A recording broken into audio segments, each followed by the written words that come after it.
please do.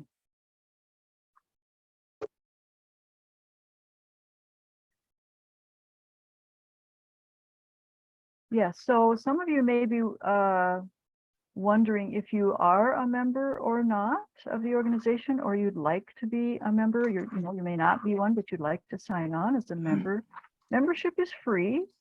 There's no obligation to attend meetings. There's no obligation for a certain amount of time spent with the community council.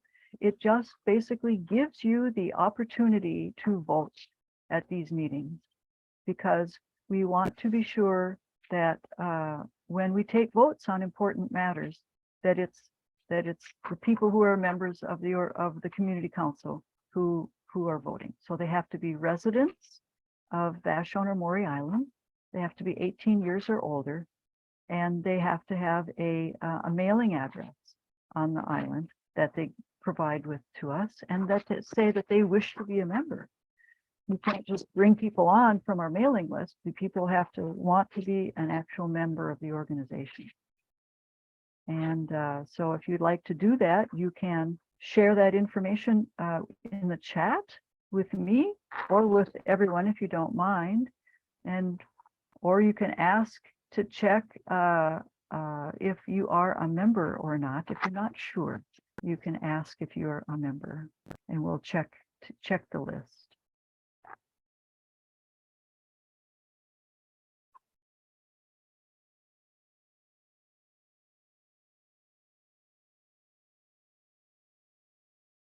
I think we're probably pretty close, huh, Kyle? I can't hear you. You're muted.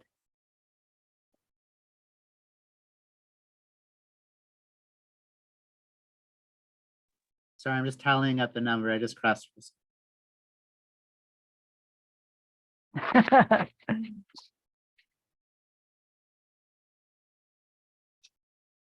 So while he's checking on that, I would like to mention that we have a new website, and I will put that new website in the chat.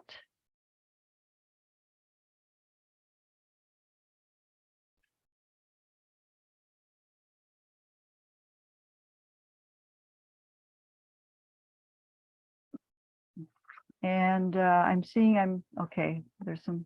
Thank you, Nick, very much for checking on those names that people are asking if they're members or not and getting back to them. I really appreciate that. So in the chat, we have the link to the new website that's being developed, and it's under construction. So it's not all there yet, but we're working on it. The website team is meeting every week to work on getting our new website up and running.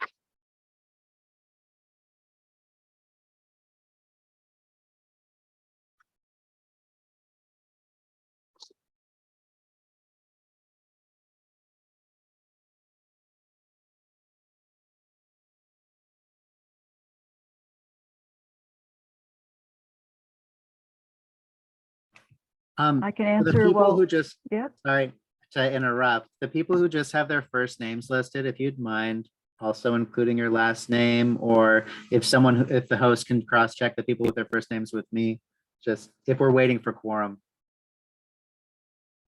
We're still waiting for a quorum, Kyle? Okay. So that would indicate to me that we have a number of people who are not members who are in the meeting tonight.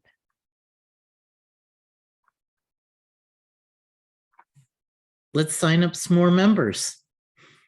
Yeah.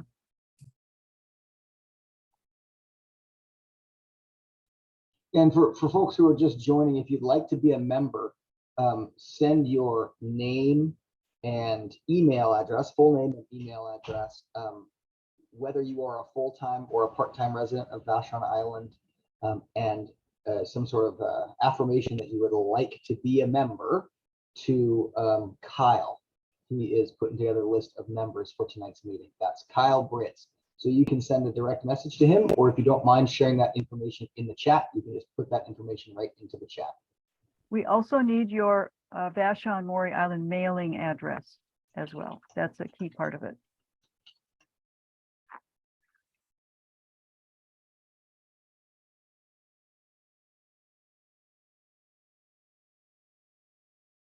So while we're waiting for this quorum to occur, I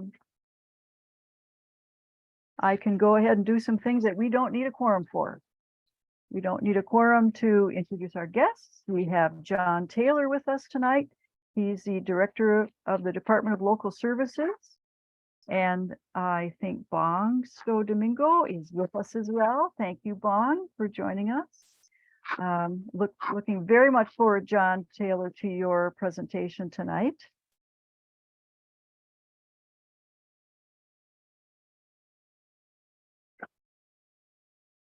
And Kyle, do you think we should wait a little bit, or shall I just go ahead and have John begin speaking tonight?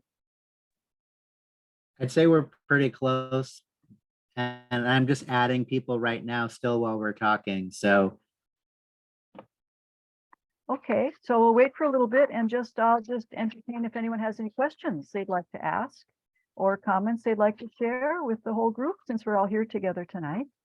And if you do, Well- please use your reactions button to raise your hand if you'd like to speak.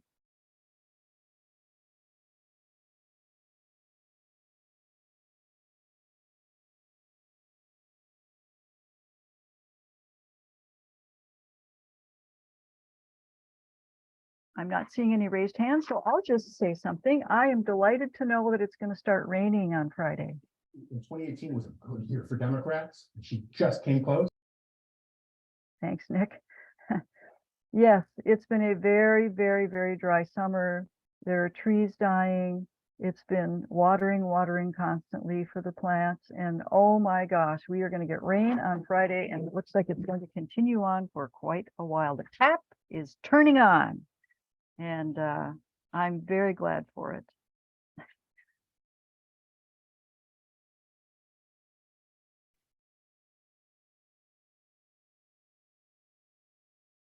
I have heard that by 2050, all of our cedar, Western red cedars will be dead unless they're growing actually in a really wet place. And that's very sad to think about that happening. But after seeing what's happened this year, if this is our new normal, and I'm seeing trees dying, cedar trees dying, it could well happen by 2050, and it's very unfortunate.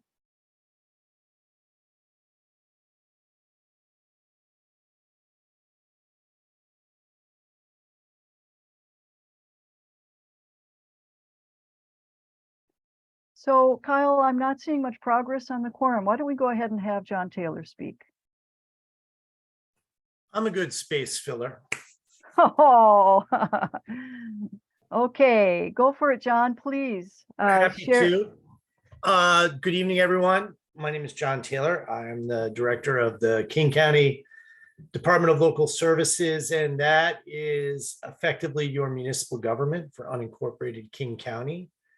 We sort of exist to knit together all the different entities providing services in unincorporated King County, including Vashon-Maury Island. And I don't have a presentation tonight. I just am going to give you kind of a couple of updates from things that are going on at the county, and then field a few questions if people have them, and happy to talk about really anything. And if I don't know the answer and I can't make one that's convincing sounding up, I will get back to you all with an actual answer to your question.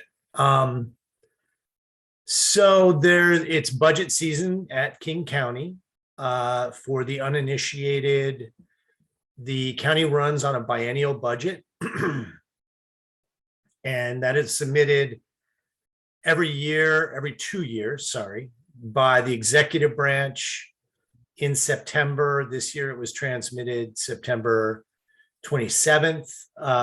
By state law, it has to be adopted by December 1st, and the council is on trajectory to pass it the week before Thanksgiving, which is usually their custom.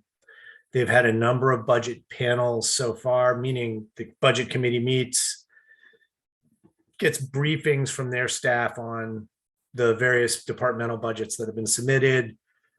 Some have been closed, some are still open for consideration. There's a lot going on in the county this year. There's a lot going on around behavioral health. I don't think it's a surprise to anybody that there is a large regional homelessness challenge that we're facing.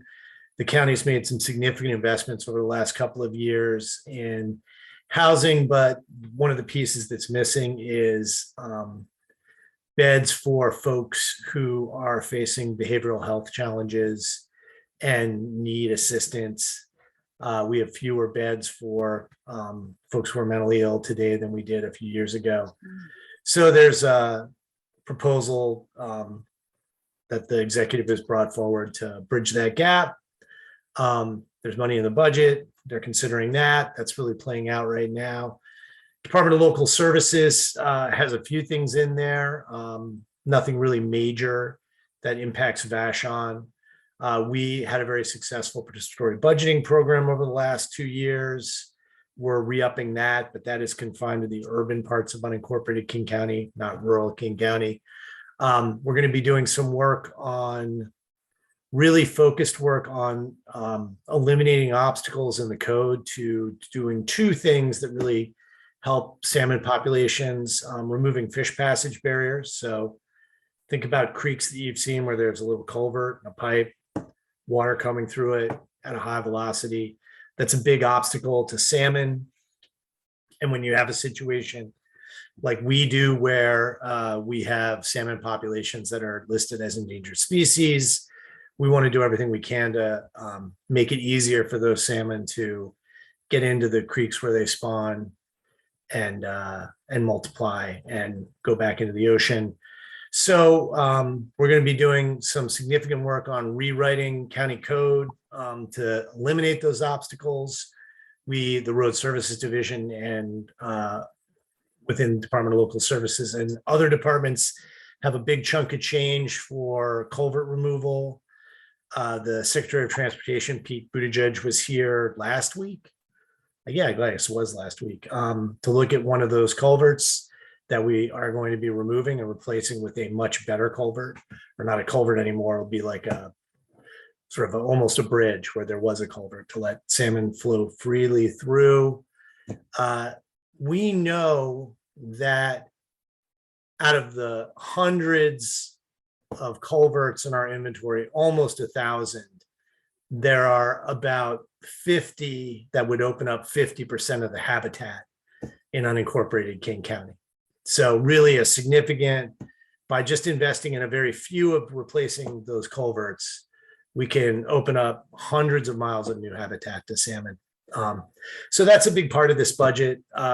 There's big investments in Metro Transit. There's a lot going on. And I would just suggest to folks, go to kingcounty.gov. You can look, you can see when the budget scheduled hearings are.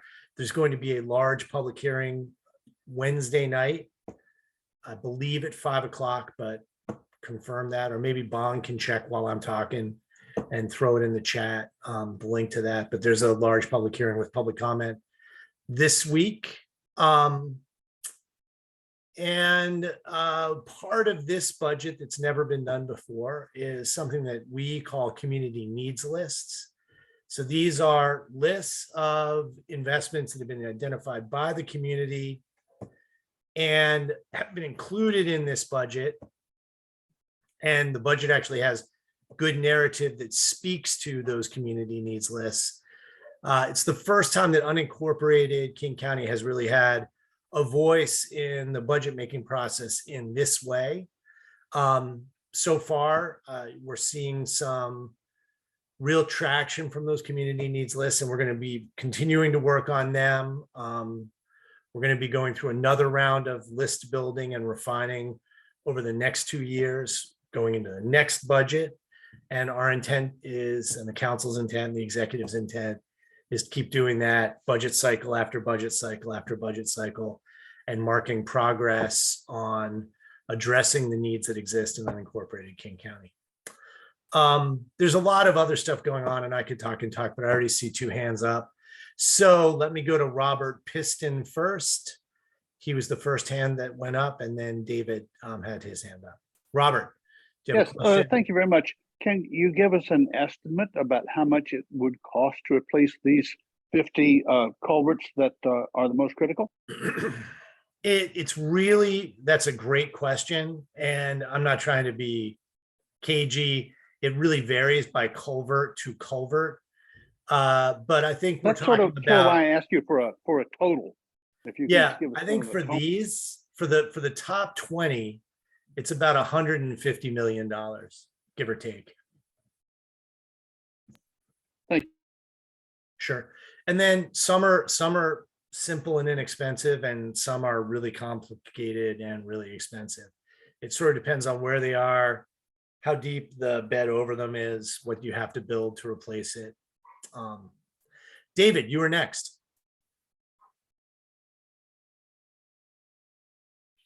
David, you went away. You were on my screen and then you just disappeared. All right, David may have hung up on himself. I No, think he was- David's here. He's muted though. David, you Oh. need to unmute yourself. Okay, There we go. You're back. yeah. I just wanted to say thank you for providing the island with permanent garbage cans. Yes. There is a big need on the island. We asked for it and you've provided it. And you had your group of experts out looking for ADA compliance, and they knew what they were doing. So I stayed out of their way and it was great. Yep. So this was something that came up at the Vashon-Maury Island Community Council a number of months ago. David really championed this. You know, if you lived in a city, not a rural town, which is what Vashon is, you would have control over your garbage contract. And usually what cities do is they embed street litter cans in their overall collection contract. We don't have that ability in unincorporated King County, so we've come up with a workaround. Metro Transit, which has lots and lots of garbage cans, is giving us a bunch of the ones they're getting rid of for free. Those are being repurposed at the roads maintenance facility in Renton. Right now, they're having the dents banged out of them and some welding done to clean them up. They're going to get painted, and then we'll be installing them probably pretty quick here in the next month. And we have crews of folks who will be doing regular collection on them. And we're going to be doing that in Vashon, White Center, probably Fall City, and then we're going to see how that goes, and we might expand it to some other areas. But just want to thank all of you for sort of being the catalyst of that. And you know, it's a little thing, but it's something.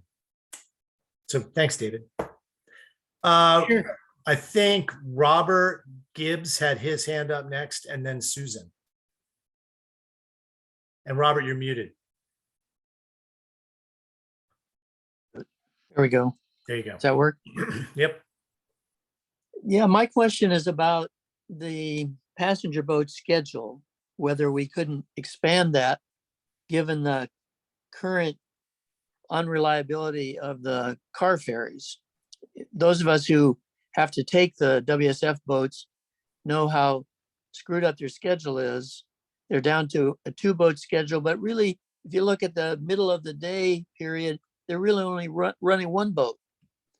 And so if you have to get off the island or get back to the island during the middle of the day, let's say from 10 to 3:30 or something, you could be sitting down there for quite a long time waiting for a boat.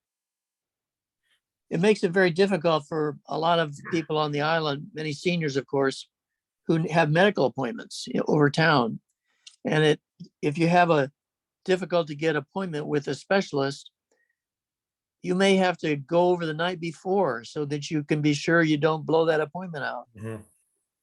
Or you have to go down and sit in the ferry line an hour and a half or 2 in advance and keep watch on the cameras to make sure what's going on and check the route maps to see if the boats are really running. The communication from the WSF is pretty bad. Notifications that boats aren't running for any of 62 reasons often come after it's too late to make a difference. You might get a notice an hour after they've canceled the boat that you were planning to get onto. So it makes it very difficult. And I completely understand their difficulties with staffing and not enough boats that are too old and often break down. I get all of that. But King County has at least 2 very nice passenger boats. Kitsap has at least 3 nice passenger boats. All those boats, pretty much except for the West Seattle boat, only run during the rush hours. They don't run during the middle of the day. We're not using the best equipment that we have to help us deal with the WSF's efforts to get some new boats and to find some new crew.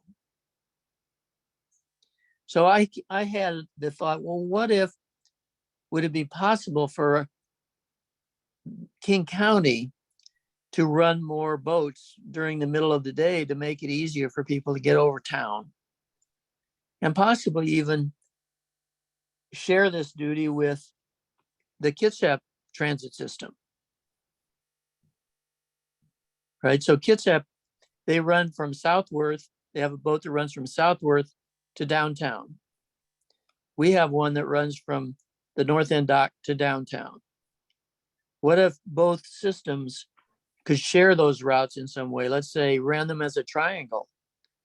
So the Southworth boat comes to Vashon, picks up people here, heads to downtown, and then in reverse comes back to Vashon and back to Kitsap. And the King County boats could alternate shifts perhaps, or some, I don't know how you would organize it because you have staffing issues there. But anyway, it occurred to me that we've got some great boats out there that we're really not using to fill the holes that are left with the Washington State Ferry infrastructure.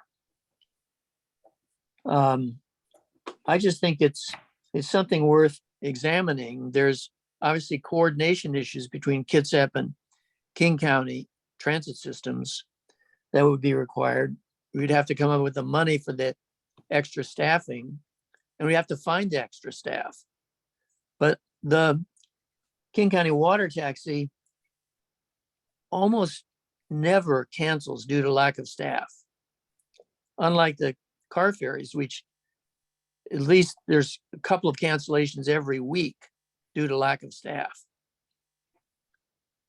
So I don't know. Thank you, Robert. I think he's got the question. So I'll let John answer, okay? Sure, that's great. Thank you. Yeah, and Robert, thanks for the creative idea of the collaboration with Kitsap. I haven't heard that before. I had a quick chat with the deputy director of Metro, who oversees the water taxi system, the marine unit within King County this afternoon. At this point, they have no plans to expand service.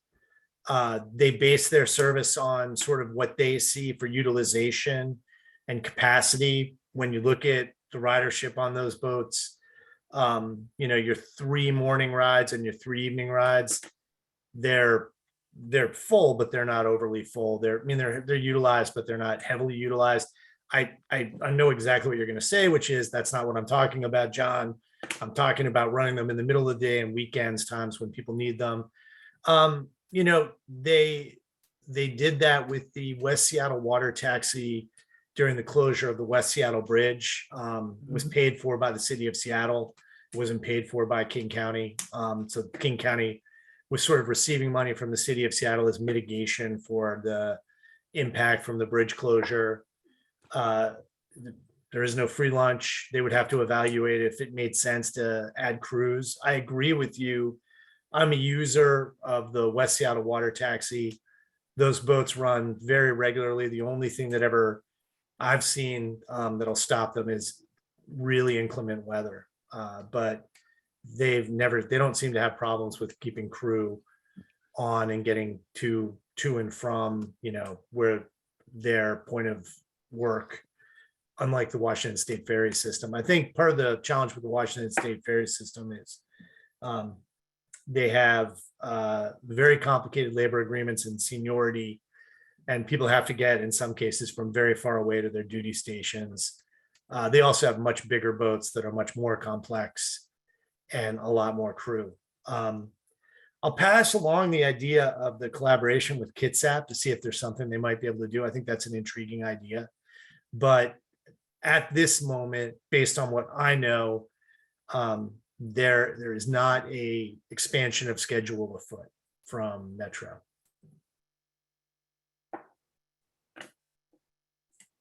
Sure, if you have a follow-up, go ahead, or a comment. You're muted.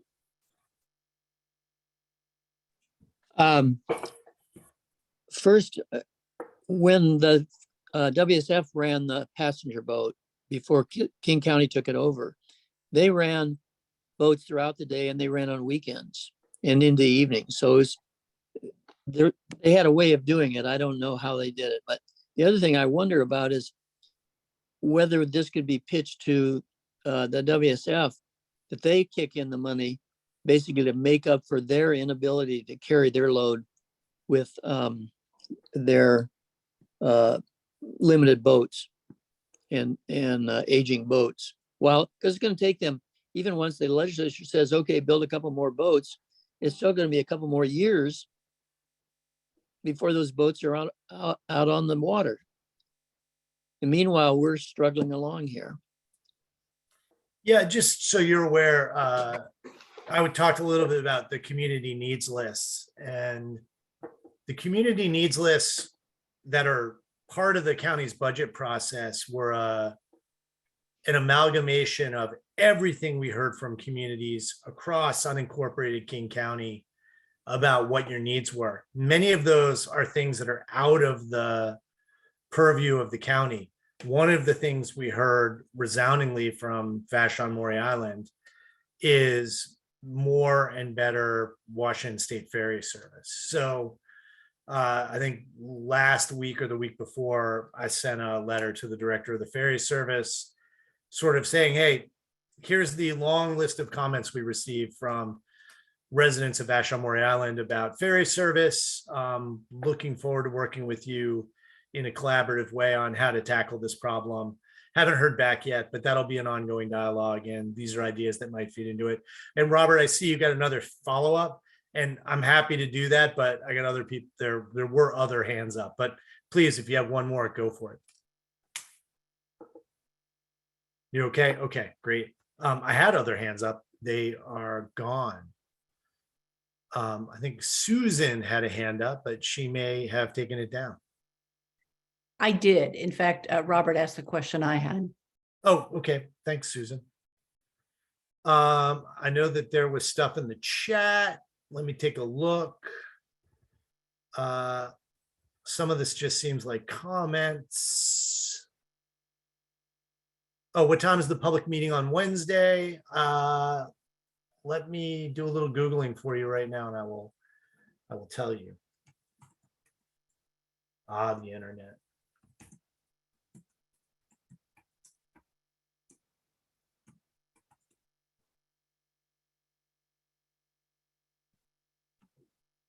Is that the council meeting, John? Yeah, you got it, Bob? Yeah, there's 3, but we're talking about budget. Yep. All right, well, I'll put all 3 in here. All right. Bong Santo Domingo, your community service area liaison, who's awesome, is going to put that in the chat, folks. Ben Carr, you have a hand up while I peruse the chat. Sure. Well, it's slightly off topic, but is your department also in charge of the parks levy funds? We are not, but we work closely with the Parks Department, and I'm happy to act as a conduit back to the Parks Department. Okay. I have a number of unrelated questions about things like bike lanes, but I'll hold off for now. Thanks. Yeah, I mean, this is why we exist. The challenge in unincorporated King County is, I'm going to tell a little vignette, which I want to do. I like telling vignettes. When I got out of graduate school, I went to work for the city of Montpelier, Vermont, in the city manager's office. And the city of Montpelier, Vermont is the capital of Vermont. It's about a 9,000, 10,000 person city. and it's a really beautiful town. If you ever go to Vermont, go there because it's very pretty. But has its own fire department, has its own police department, public works department, has its own water treatment plant, has its own wastewater treatment plant, has a hospital district, has its own graveyard. Basically, you could be born there, die there, and the city government is going to wrap services around you that will basically attend to all of your needs. So everything that happens within the boundary of that city of 10,000 people is funded by the property taxes and some other odds and ends from the people who live in that city. If you live in unincorporated King County, that is not the case. Your police department is the sheriff's office, which until very recently was a separately elected official. Your fire department is a fire district, which on Vashon is your own fire department, but in many parts of unincorporated King County, it flops over into other jurisdictions and belongs in some, mostly to cities and some of the outlying areas. Your wastewater on Vashon is provided by King County, but in many places it's provided by sewer districts. Your water may be a well, it may be provided by a water district. The list goes on and on of the different jurisdictions that are sort of existent to knit together services to people who live in unincorporated King County. With respect to parks, on Vashon, you have the King County Parks Department, which is responsible for some of those parks, and you have the Vashon Park District, which is responsible for some of those parks. Two totally separate and distinct entities, but they work together. And then things like bike trails may be trails that are in the jurisdiction of either of those park districts, or they could be bike lanes on county roads, which would be my department, Department of Local Services. So nothing is simple, right? When you live in unincorporated King County, literally nothing is ever simple. We exist to try to knit that together and create some cohesion in how services are delivered. Whether we're doing a good job or a bad job, I leave up to all of you who live on Vashon and Maury Island, but that's why the department was created, to do a better job of sort of A, surfacing issues, and B, tackling them. And there's some things that are very important to people that we have very little control over, like Washington State Ferries, but that doesn't stop us from at least having a dialogue with Washington State Ferries about levels of service and what's going on. And that's something that before the department was created, may have been happening in an ad hoc way from folks in the community and council members or the executive's office, but at least we exist and we're a fulcrum, and you can use us as a sounding board and we can echo things to decision makers. So if you have specific questions about parks, happy to take them, Ben, and get back to you. And if you want to hold your questions for either of the two jurisdictions who are actually responsible, that's fine too. I leave that one up to you. I'll hold off for now. Thanks. Okay, great. Other questions? Looking for hands. Just a couple of things in the chat. I want to make sure. Part of the reason that people don't take the water taxi more often is once they travel the city in the morning, they're stuck until evening because there is no midday service. I'm gonna absolutely pass that along. Because I will just say this, as a West Seattle water taxi user, a regular one, those midday trips are actually really important if you're going downtown for a doctor's appointment or something like that. You know, you can take it in the morning and then you can get back and you can do a couple of errands while you're downtown. But if you're waiting until, basically your first option to return is 4:30 if you're downtown on the Vashon boat. That's a long wait between 8:15 in the morning when you get in and 4:30 in the afternoon. You'd have to have a lot of errands. Diane, you have a hand up. Yes, I do. There was one question that came in and I sent it to you in advance about car chargers on the island. Could you respond to that, please? Yeah, the questions that Diane sent in ahead of time were related to the Inflation Reduction Act that was just passed by the feds and federal money that is coming in to the states that'll work its way down to the jurisdictions. And is there any of that money that might be available for energy efficiency infrastructure, up to and including charging ports for cars. And I think, Diane, the answer to that question is we know that we're going to get a significant chunk of change. They're running it mostly through the state departments of transportation. There are some other pots of funds that we are looking at. We, the county, are in the process of spending about $1 million on solar and heat pumps for low-income folks and some electric charging stations. Those are more likely to go towards low-income areas where you have people who don't have the means for the self-investment themselves. So I think at this point, the really short answer is we don't know, but we hope to be able to get resources for those purposes. It'll become a lot clearer within the next 6 months to year as we begin to see how things are shaking out at the federal, then the state level, and then us, King County. Morgan Brown, I see a hand up. Hi, John. Good to see you. Guessing it's about either downtown redevelopment or housing, or both. Well, it was going to be, but I've actually spent a lot of time the last couple of years on the fast ferry issue, and after keeping quiet there for a little bit, I feel like I had to sort of chime in. Jump in. I was actually being the CEO for a joint venture in the U.S. for a Swedish company that is doing very high-tech electric fast ferries. And so I spent a lot of time talking with Paul Broder, the guy that was running, until very recently, the water taxi for King County. Great guy, just He is retired. a great guy. And he is still a great guy. Yeah, he's still a great guy. He's a Just a retired private citizen now. Anyway, but I want to sort of highlight that point and say it even stronger, because your boss has sort of a lot to say about this, even though I know you're not directly involved with Metro. But I think what's missed a lot in that argument, and it's not difficult to get from just about anybody that lives on Vashon, is the potential quality of life and economic benefit that would happen if we had the service that we used to have when the water taxi first went into service. When you could actually go in the middle of the day and expect to be able to come back at some time during the day. If you could go and then come back in the evening or go in the weekend, it's a huge quality of life benefit. It's also a big economic benefit both for the island here because of the tourism potential and the Chamber of Commerce economic benefit potentials of people getting out here and back really fast. It's just not taken advantage. It's not obvious when you just look at what is the cost for running those boats.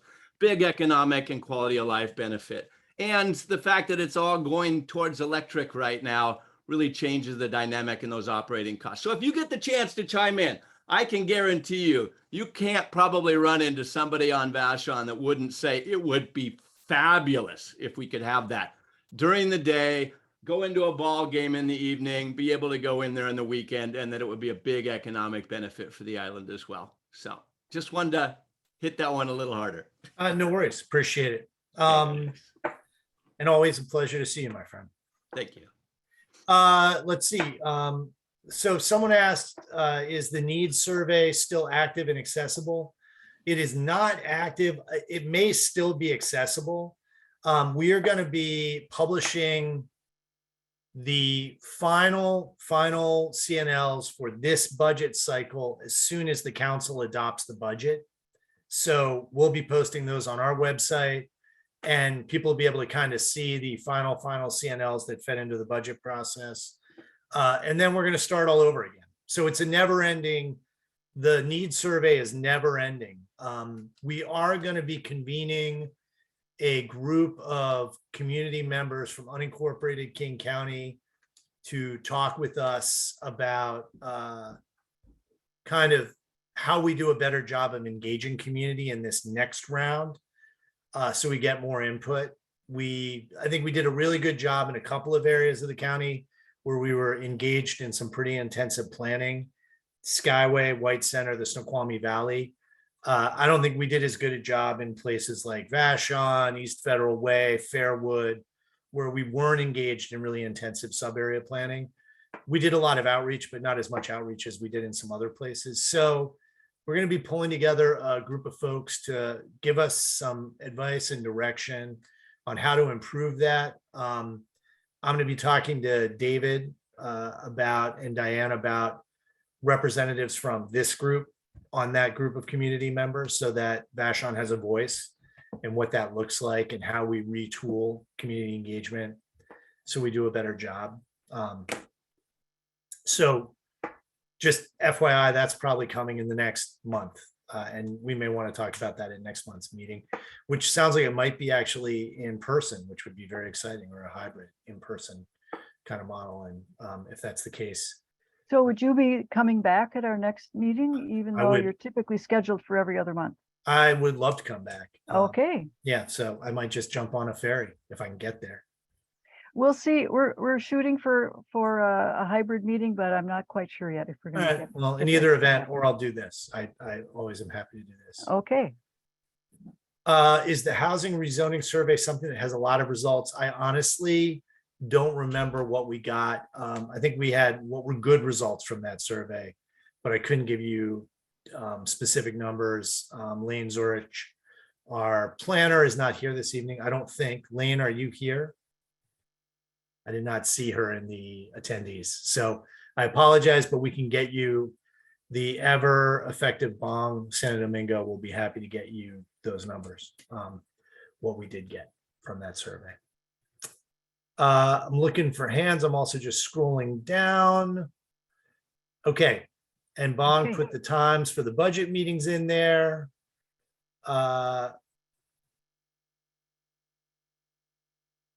Yep. I think we're good. Yeah, that's it. I think we got them all. Wonderful. Thank you so much, John. I really, really appreciate the Yeah, taking the my time pleasure. to answer all those questions and give us all that detailed information on it all. I really appreciate it. Well, and Okay. just a couple of things. One, we have a community van program on Vashon. That van's available for anybody who wants to go anywhere on the island or off if you need it. And we run that out of the chamber offices. We just hired a brand new van coordinator today, and I don't think I can say who it is, but island resident, really excited about our new van coordinator. So that's a service that's available to you through Department of Local Services. Please use it. It's provided by Metro, and it's there for people to use. We do office hours on Vashon every week. Bong, what days and when do you do office hours? I should know, but I don't off the top of my head. I'm there on Tuesdays. What time? Tuesdays from 9 to about 1 o'clock. So you can always go to the chamber, find Bong. Bong is a seasoned expert at solving problems. And if you've got something going on, he can either help you in the moment or point you in the right direction and kind of help you run problems to ground. And then our economic development manager is out there on Wednesdays, I believe. Is that correct, Bong? Do you Yeah. know? Yeah, Oh, on Wednesdays. Wednesday, our economic development crew is there. Hugo. So if you're a small business owner on Vashon and you're having problems with permitting, or you're trying to access loans or whatever it might be, he's there, he's available to help. Mhm. All right. Okay. Those are my Thanks public again. service announcements for the evening. All right. Thank you, John. All right, everybody. Okay. Good seeing everyone. Be good.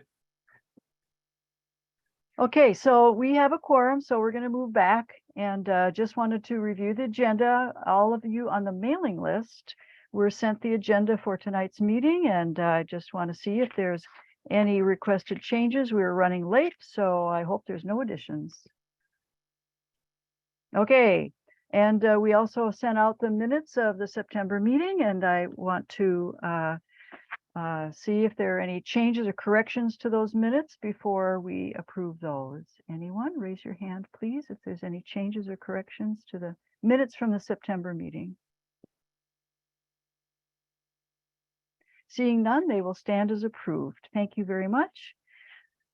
So now we are going to move on to committee and board updates, and we'll start with the Affordable Housing Committee, and Morgan Brown is here. Morgan, you're on again. Thanks, Diane. Okay, let's see. Quick update. We had a meeting this last week, our monthly meeting, the Affordable Housing Committee, and we decided to dive deep, or at least go a little more detail into the two work plans that the county is working on for the sub-area plan updates. And for those of you who hadn't heard of that, even though we just finished a sub-area plan 2016, 2017, and aren't up for review of that for a while. It's usually like a 10-year cycle. They decided there were a couple of things they wanted to just update on it, and two of them have the potential to affect housing fairly significantly. So we were diving into those. One is there's a special overlay district that you may have heard of, and we decided to sort of go over the pros and cons of that in our committee meeting. They're considering getting rid of it because no developer has used it, where people could get a significant density bonus in the town of Vashon if they do full 100% affordable housing projects. We went also over some of the issues on development conditions, the P suffixes. They're going to update those all over the island, but one of the ones that's particularly interesting to us is what was the town core plan. They're reviewing some of that, and there's one issue in there that a lot of people don't necessarily realize, but in that there was a effective height limit that was put in with that town core plan to 2 stories and or 35 feet. And so we were debating the pros and cons of those two issues. We did a pretty good job, I think, of just listing all of the pros and cons for the arguments. And in future meetings, we intend to debate those a little bit more and try to come to some consensus. Other interesting thing that I think happened in our committee was Jake Midling, who's one of the owners of the K2 group, basically came and was pretty opinionated on a few of those subjects and talked a little bit, somewhat to some of our surprise, about plans for trying to do affordable housing in that project. So that was kind of exciting. Last one I will mention because it's relevant to our next meeting, and anybody who's interested, we'd love to have participants and get different viewpoints. We meet on the second Monday of every month at 7 p.m. I met with Chris Brick, who's the executive director for Shelter of America. It's actually similar to Vashon Household, but does their stuff mostly all off of the island, but they will have one project on the island. Some of you may have heard of it, called Creekside Village on Gorsuch Road. Pretty exciting. It's planned to be 40 affordable housing units there, so a significant amount for Vashon. They've had a lot of delays over the years, but it's getting pretty close right now, and he's going to be giving an update and a talk on that and all the challenges with it. But the possibility of them actually going into permitting and being something that could be constructed within just over a year or so. So that's a pretty exciting thing. If you want to hear more about that, we'll go over it at our next committee meeting. So if anybody has any questions, I'll take them, but otherwise that's my update. Okay.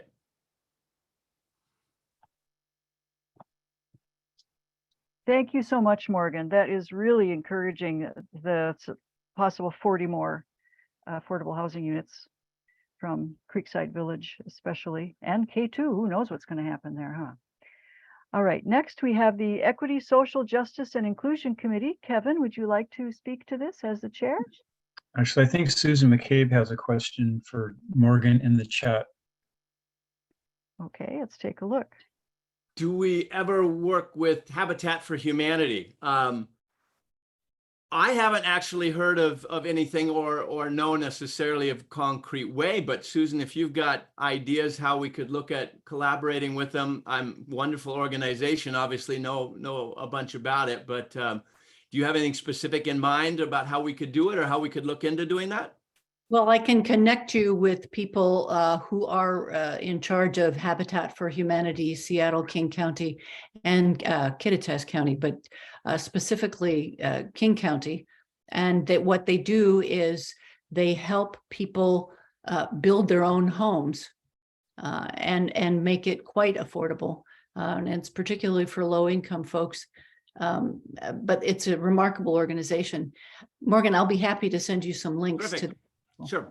Sure. I mean, I know Rose Ballin was done with some sweat equity like that. I don't know if Habitat for Humanity was involved in that, about 12, 15 years ago when that happened, but I don't know. Yeah. Anyway, great organization. Appreciate that. Thank you. Wonderful. That great idea. Thanks. And thanks, Kevin, for bringing that to our attention on the chat. You're up. Absolutely. Okay, yes, Equity, Social Justice and Inclusion Committee. Our next meeting is this Wednesday, October 19th at 6 p.m.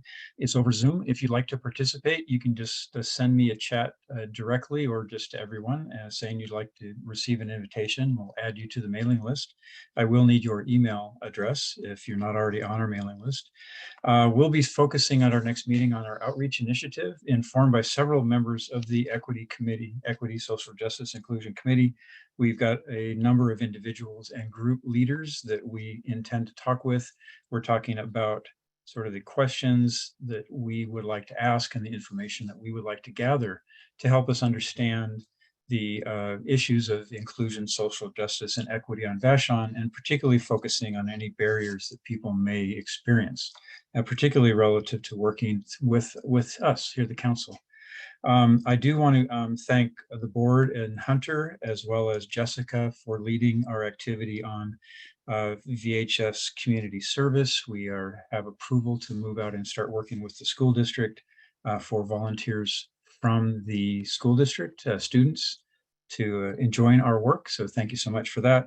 Also like to acknowledge active participation and contributions from members of the committee. I'm very gratified. Just want to acknowledge so many people are stepping in to do some really very helpful work. Community members are represented here by people like Jessica Anakar, Kyle Britz, Deborah Gusson, Jessica Lasovsky, Yvonne Cooperberg, Rachel Rome, and Deborah Anderson. So thank you all for being here tonight. I have time for questions if anybody has them. And I will put my contact info in the chat. Thank you.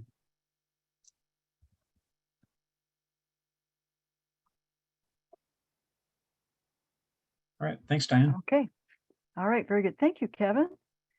Okay, next on our agenda is board elections. We did not receive enough self-nominations this year to require a ballot being prepared in an actual election.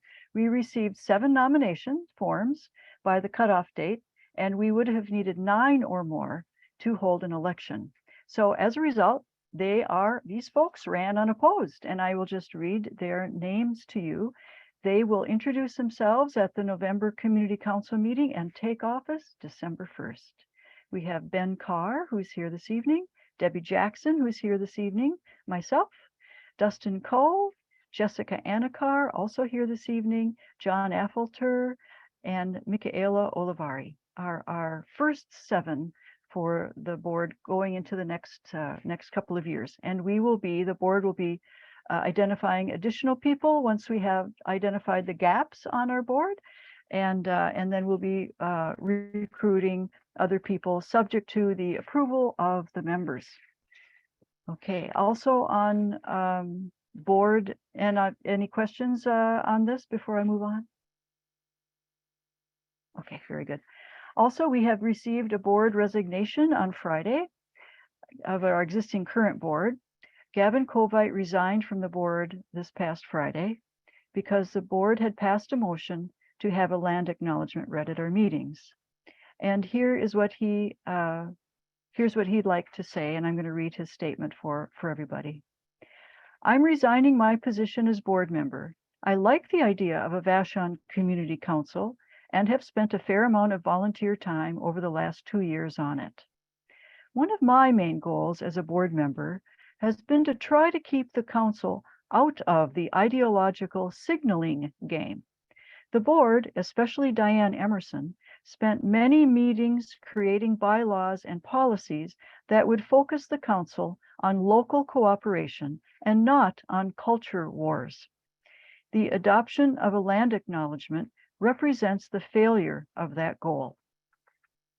It's widely understood that land acknowledgements are a signal of the larger worldview of social justice ideology, or wokeness. I know the nomenclature is disputed, but the basic phenomenon can't be denied.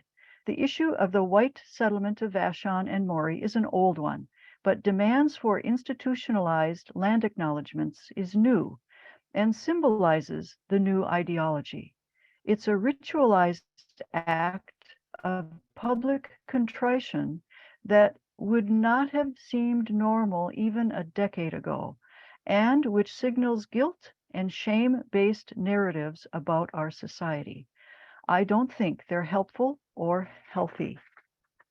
An official land acknowledgement read before each board and council meeting implies that council members do, or ought to, feel a sense of guilt about the founding of our society and adopt the epistemic and discourse norms of social justice ideology more generally. I don't fit this description, so I'll end my time on the board now. So he asked to have that read, and so I have read that.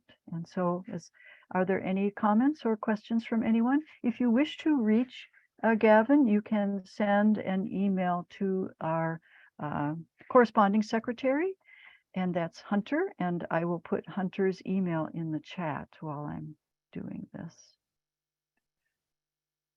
Okay. Go ahead, Rob. I was going to say, certainly, Gavin's statement is very eloquent, and I think he states his position very clearly. But and there may be some sentence in there somewhere that I agree with, but I'm pretty much of the exact opposite view. Thank you.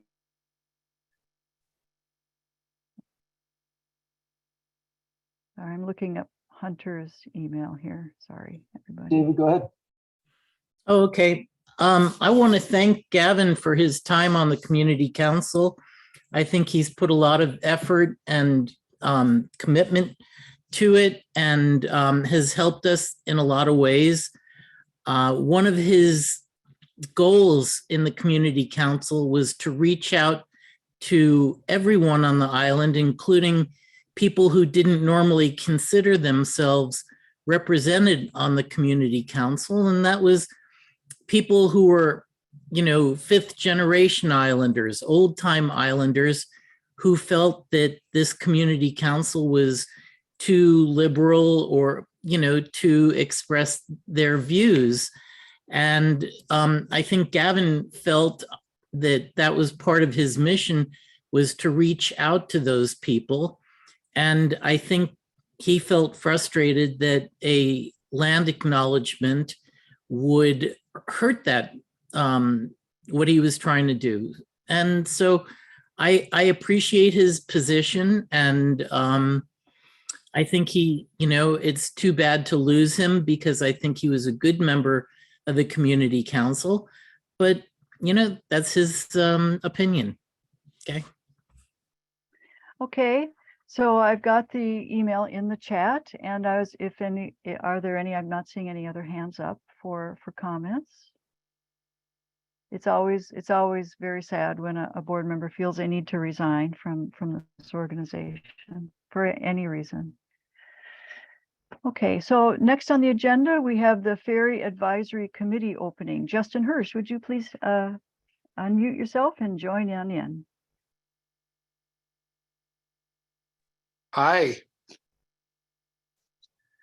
Sorry, I've undergone a little bit of minor surgery, so I'm not very pretty to look at right now. I'm gonna leave my camera off. But I have a little bit of a report on the state of the ferries, Fauntleroy Dock project, and then also the opening in the Vashon FAC. Do you have a preference on which one you'd like first?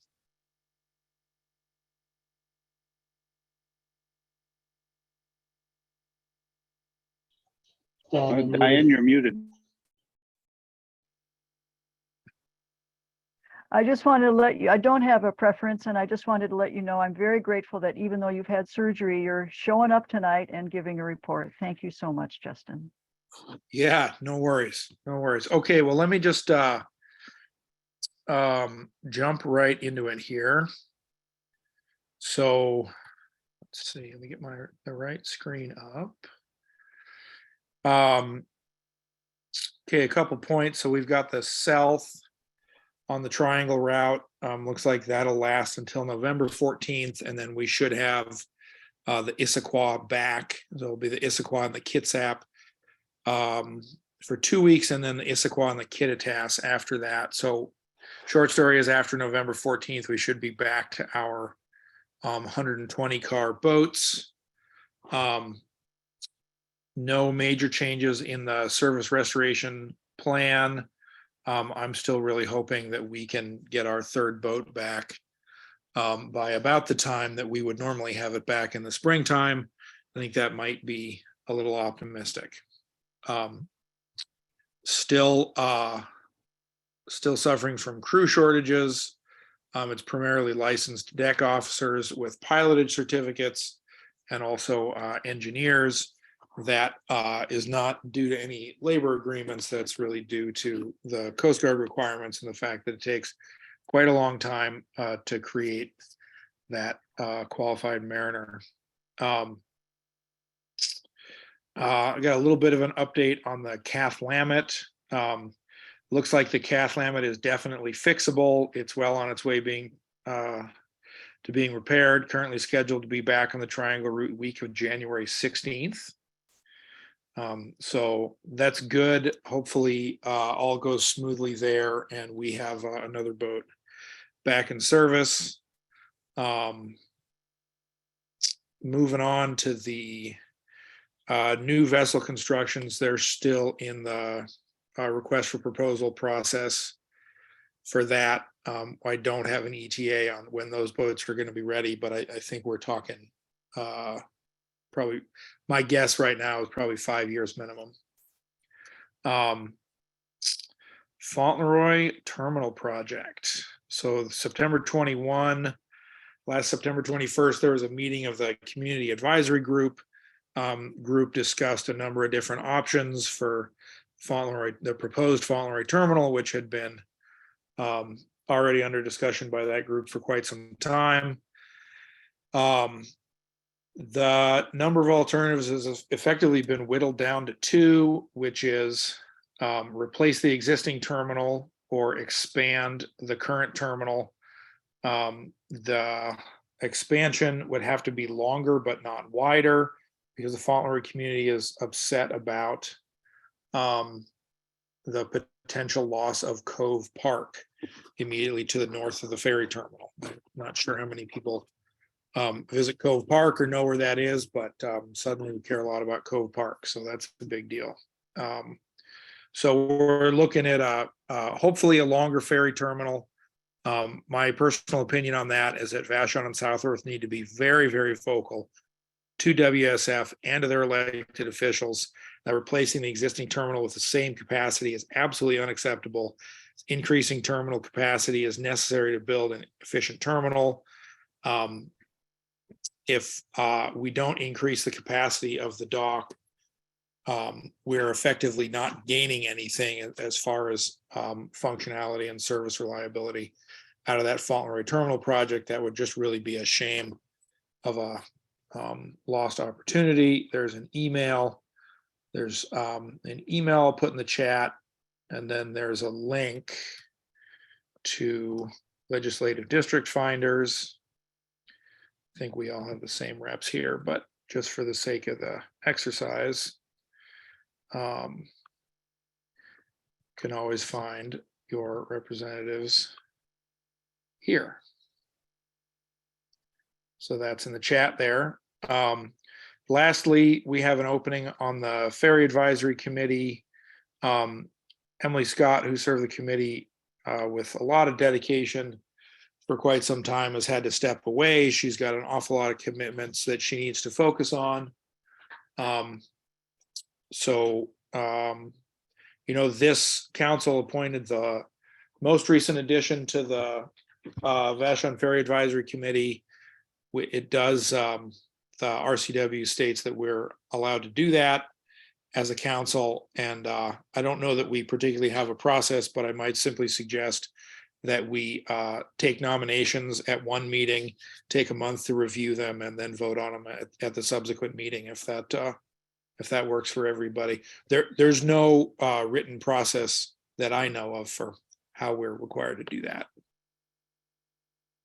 And if people have questions about ferry stuff or ferry service, I'm happy to answer whatever I can, and then pass back to people who actually work for ferries, whatever I can't answer. Okay, Justin, there are a couple of questions. David Vogel has his hand up. And Hi, he's David, muted. you're You're muted, muted. David. Okay.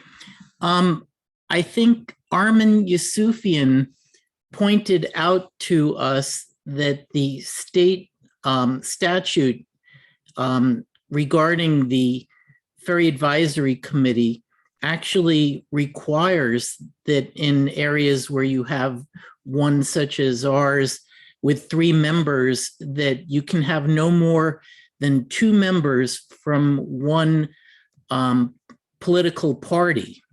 And so the Seattle pamphlet, or the Seattle application for the Ferry Advisory Committee, requested what your political party was. And so he wanted to indicate that that's necessary to have that in the application process, and that we should actually know what the political preference of our existing Ferry Advisory Committee members is, yourself and Rachel Rome. Given that it's right in the statute and it's there, and I think we probably have to do that. What's your thought? Thanks, David. I am aware that that exists in the RCW. When I filled out, so I was nominated by Joe McDermott because it was prior to the sort of reformation of the community council. Right. Process, and I indicated at that time that I'm a Democrat. Okay. I don't want to speak for Rachel. I don't know. I think she's here tonight, but I believe she identifies as independent. And okay. I well, think, then that if she's an independent, that doesn't seem to be a problem. Well, let me just say, and I'm not speaking for anybody else, but if you look at ferry, Vashon is not the only ferry advisory committee in the state. I believe there's 8 of them, right? Correct. And so I'm not sure that this rule has been quite strictly applied in any other FAC application process, but. Well, I think if Rachel indicates that she's an independent, then there's really no problem for Vashon, because it just says that you can't have more than 2 from one party in a ferry advisory committee. Yeah, you might remember that we dealt with this at the time that we were dealing with Rachel's nomination. So yeah, I can chime in. We spoke about this internally and confirmed that none of the 3 on the FAC at the time that I was nominated shared consistent political party affiliations. Strictly speaking, I am not affiliated with any one political party. I do self-identify as independent. And I think I explained this in some detail during my application process, which is that in practice, I review all eligible candidates before making a personal decision about how I vote. So I do vote cross-party and am thus an independent. Okay, well then there's no problem in terms of, a requirement for political party of whoever would like to run for the Ferry Advisory Committee. I just want to see a strong advocate join you guys. I think, Justin, you're doing a great job, and Rachel, you're new, but, good luck. You're hardworking. So I hope we have another strong person on that committee.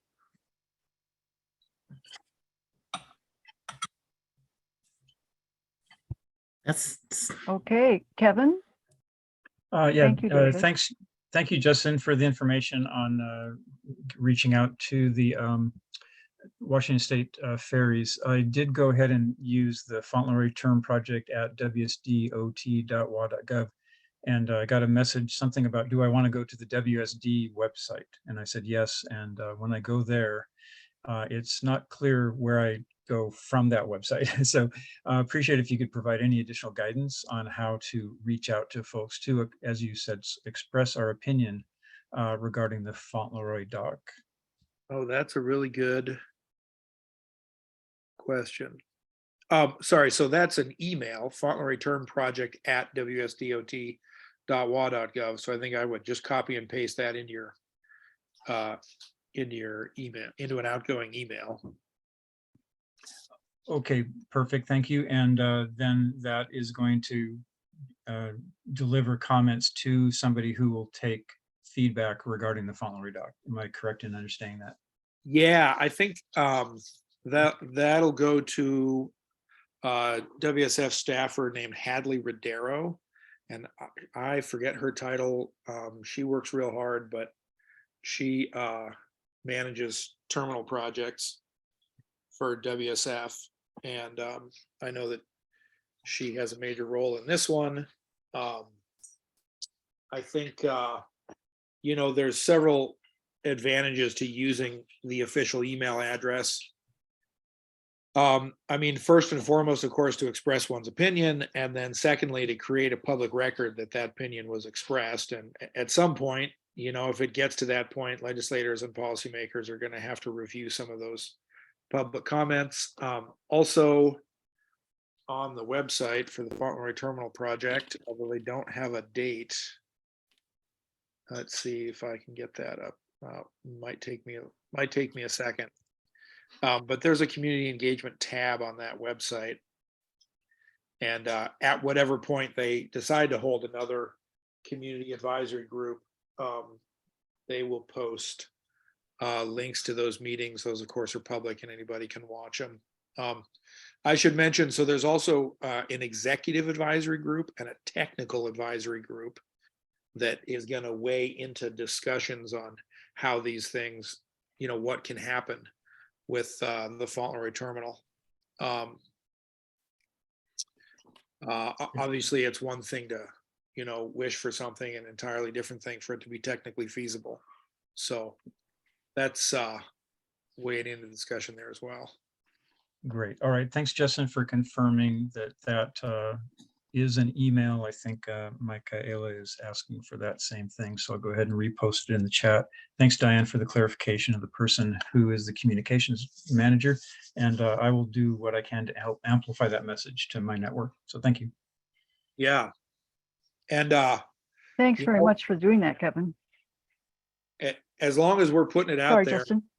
Yeah, sorry. I can't see the screen here. I'm flipping through too many screens, but as long as we're putting it out there, I really believe that there's a number of keys to success at the Fauntleroy dock. It's, a dock capacity that matches or exceeds the capacity of the vessel so that ticketing isn't waiting on loading the dock. It's some pretty significant traffic control or resolving some issues on Fauntleroy Way, and then streamlining the ticketing process. Sorry, overhead passenger loading, or at least separate passenger loading that's separate from the car loading, such that both can happen independently of each other. That's the other key there, because that's the other thing that burns a lot of time.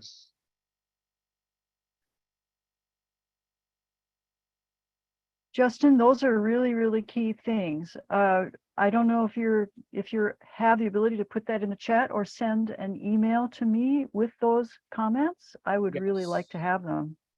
I have written and them I think it would be very beneficial for people to have them in the chat so that they can also those key things they can mention when they send their emails. Yes, I wrote a little bit I call 3 Keys to Success at Fauntleroy.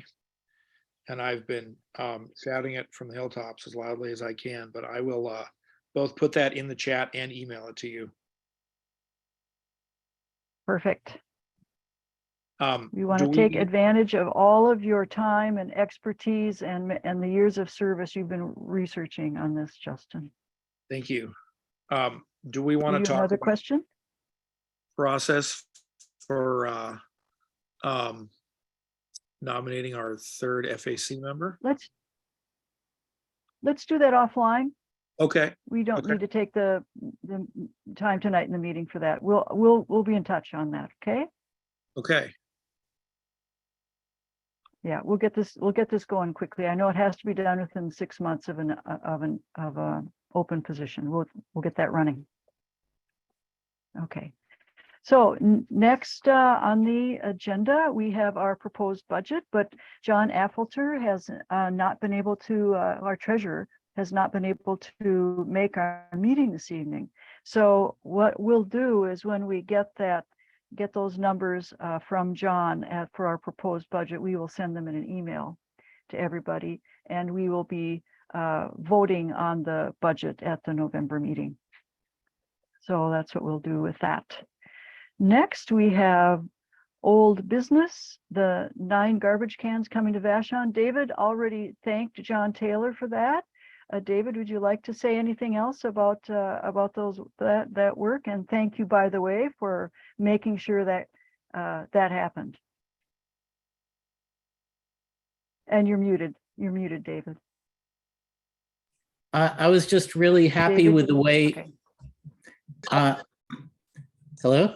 Yeah, I was happy with the way John Taylor responded to it. He did it not just for our community, but for 2 other similar communities, and worked with Metro. He has real expertise in the garbage business, so it was right up his alley, and want to thank him for that. That's all. Okay, thank you. All right, next old business, we have a motion for our new meeting days. So here's what's happened with that. To begin in December. So we found there were additional timing conflicts we didn't know about at the September meeting. And so the board is withdrawing the motion for the 1st and 3rd Wednesdays for the community council to meet, and making a new motion for meeting on the 1st and 3rd Thursdays. So here's the new motion that was passed by the board. And I would, as chair, I would prefer it if another board member would actually read this. It's in your internal agenda. If someone would please read this, and another board member second it for us. Who would like to do that? Oh my gosh, John's here. Okay, Nick, would you please go ahead? We'll get back to the treasurer, but I want to get this motion going. Sure. I move, beginning in December 2022, the dates for the meetings of the Vashon-Maury Community Council will be the 1st Thursday for the board meeting at 7 p.m. and the 3rd Thursday for the community meeting at 7:30 p.m. This change, if approved, will be reflected. That's the wrong way around. Other one. Yeah, the board is 7:30 and the community council Yes. will be at 7. Is it Everything else 7? is correct though. Sorry. Yeah, 1st Thursday for the board, 3rd Thursday for the community meeting at 7, and the board meeting at 7:30. Want me to take another run at it? Wonderful. No, this was sent out to everybody, and this change, if approved, will be reflected in the standing rules. And so because the new motion is so changed from the first motion, we won't vote on it tonight, but we'll be voting on it at the November meeting. So we can't really vote on a motion where the timing is so different from the initial motion. So I'm opening it up to discussion, to switching our meetings from to Thursdays, if anyone has any comments or questions about that. I second the motion. Oh, thank you, Hunter. Okay, so it's been moved and seconded, and if there's I'll double check the chat and see if there's anything in there. Okay, nothing there. So we won't be voting on this, as I mentioned. We will have plenty of time to think about it, and we'll be voting on it at the November meeting, and it will take effect at the December meeting. Robert, you have your hand up. Yes, it I'd just like to happens hear that I from have you. a 3rd Thursday conflict, that there's a meeting of the Quartermaster Yacht Club every 3rd Thursday, except during the summertime when people go boating. So that's not a real convenient time for some people, and me in particular. Thank you. Well, thank you very much for letting us know. At least you'll be able to attend maybe our summer meetings, which would be really wonderful. It's absolutely impossible to choose a night that has no conflicts for everyone. Of course, that's true. Thank you. Okay. Thanks, Robert. Okay, so John Affolter is here this evening. And John, we're going to go back up here and have you, if you would please, talk to us about the budget. What do you want to know? If you could As share of right now, share your screen or you know, I'm not technically savvy to do that. okay.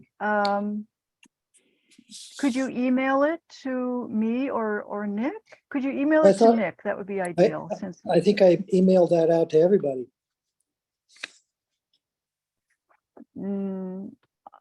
Let me just double check. Nick, did you get something from him already? Just now? Because there wasn't anything that came in today. No, not just now. From 3 days ago, Friday. From 3 days ago, yeah. Mm-hmm. Oh, it's changed. There were a lot of things that were needed to be changed in that, John, what you sent out. Not to my knowledge. I think I made that Okay, one. so Nick, go ahead and post it up there and we'll have a discussion about it then. If you could share your screen. Can you find it? I can. Okay. Stand by. I will try to get this up. Okay.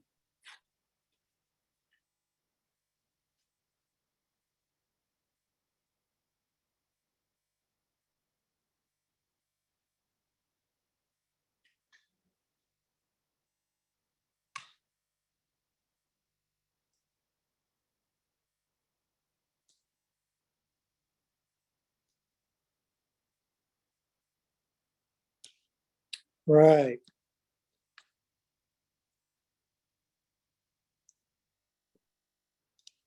Okay. Well, if you'll notice in our expenditures from our 2022, a majority of those expenditures were all donations that, with exception of $600, well, actually $300. After Strawberry Festival, we had some funds come in and we were able to cover some of those expenses. But if you look at all of our expenditures for 2022, at least what we're projecting to have to come up with is a little over $2,000. And running some projections for next year,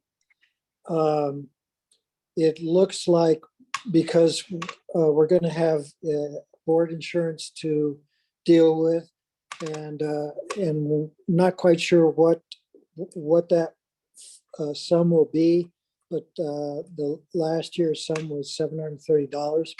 It may go up. And then we are taking a look at trying to purchase some hardware for the Strawberry Festival. So that's going to bring, we're going to need some revenue there. And the projected expense for 2023 is going to be somewhere around $5,800 if we meet all these expenses that we are projecting.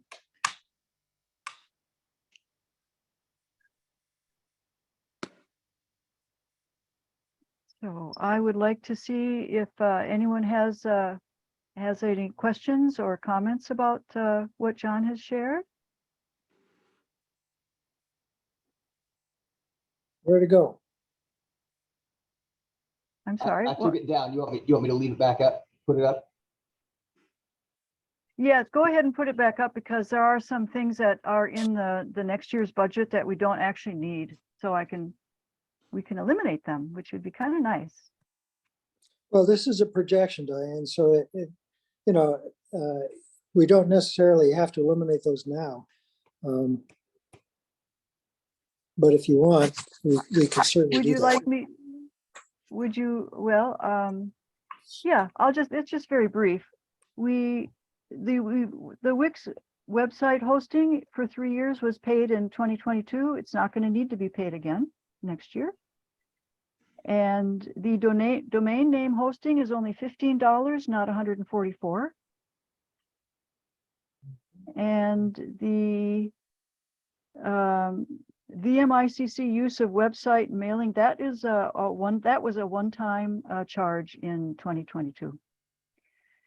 And Kyle asked if there was a PO box. We're just using my post office box right now. I don't see a need to have another fee for a separate post office box.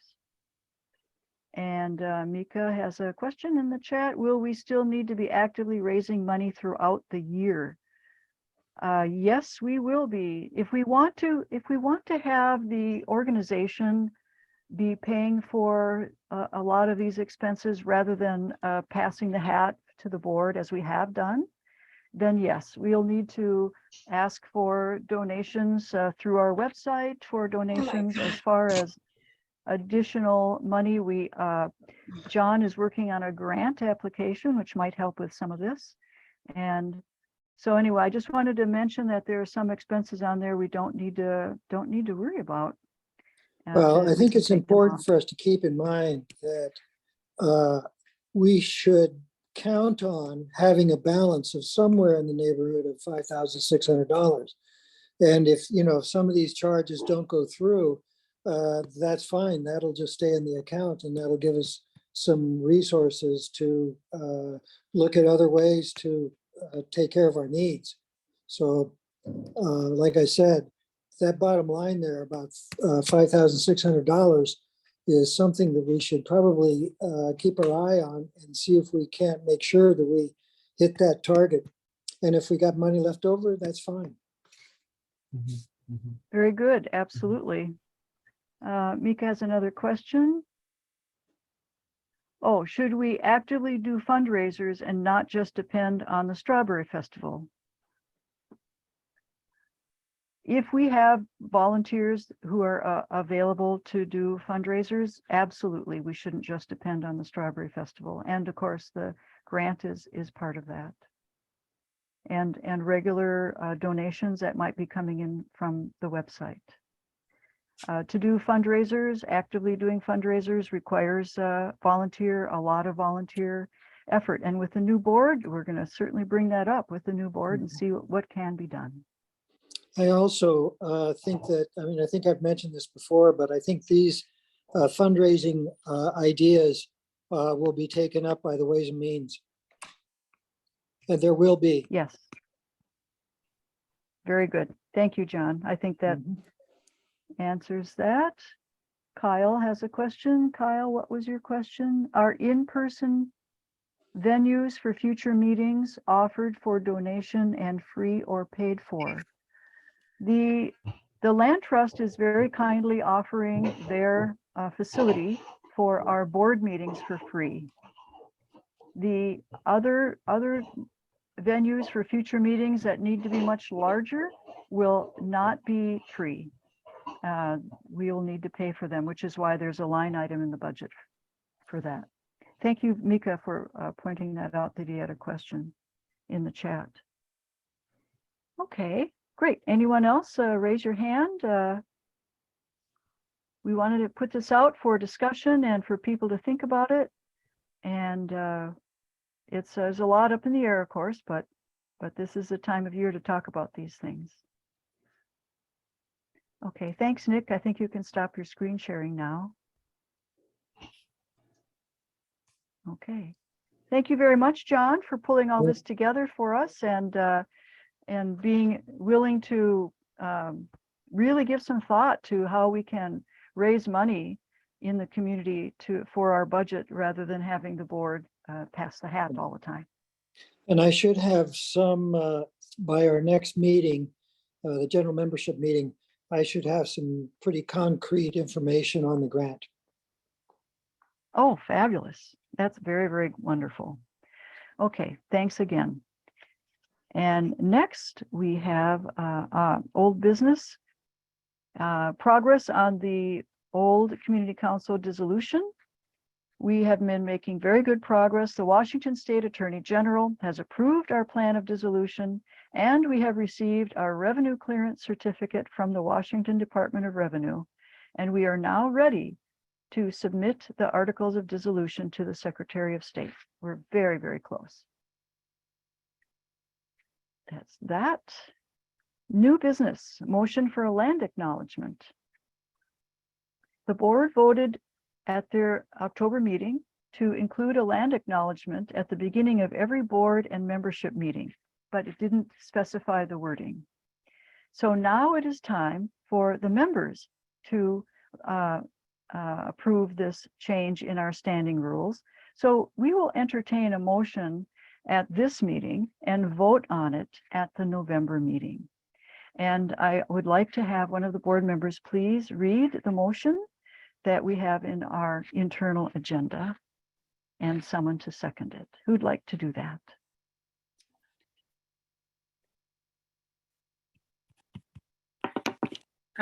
I can do it. So Hunter, you'd like to make the motion? I make the motion, I move that the Vashon-Maury Community Council change the standing rules of order to have and to be read at the beginning of each board and council meeting, a land acknowledgement statement. Can you hear me? I'm sorry. Yes, we can hear you just fine. Okay. And who would like to second that motion? I'll second the motion. John Affolter. Oh, Okay, Kyle is seconding it. Okay. Okay. And so now we're going to open it up for discussion about this and then we'll actually be voting on this at the November meeting. So would anyone like to say anything? I see Robert, you have your hand up. Please go ahead. Yes, thank you for letting me talk about this. I think that the land acknowledgement motion, I'm sorry, I don't remember the name exactly, is a great thing, but I notice that it has already driven a board member away from the community council, and I'm afraid that it may become a divisive issue. And I think that the community council, if it's going to have divisive issues, I think I would prefer that they be local divisive issues. And I would just like us to take that into consideration when we decide how we're going to vote. So, thank you. Thank you, Rob. Would anyone else like to comment on this motion? We'll have another chance next month to comment more on it, of course. And John, would you like to speak? Yeah. As far as I know, the actual language of this hasn't been concrete yet. They're That's still right. working.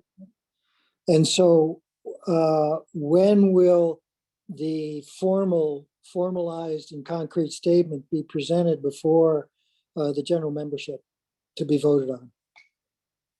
I would ask the Kevin Jones, the chair of the committee, to comment on that, please.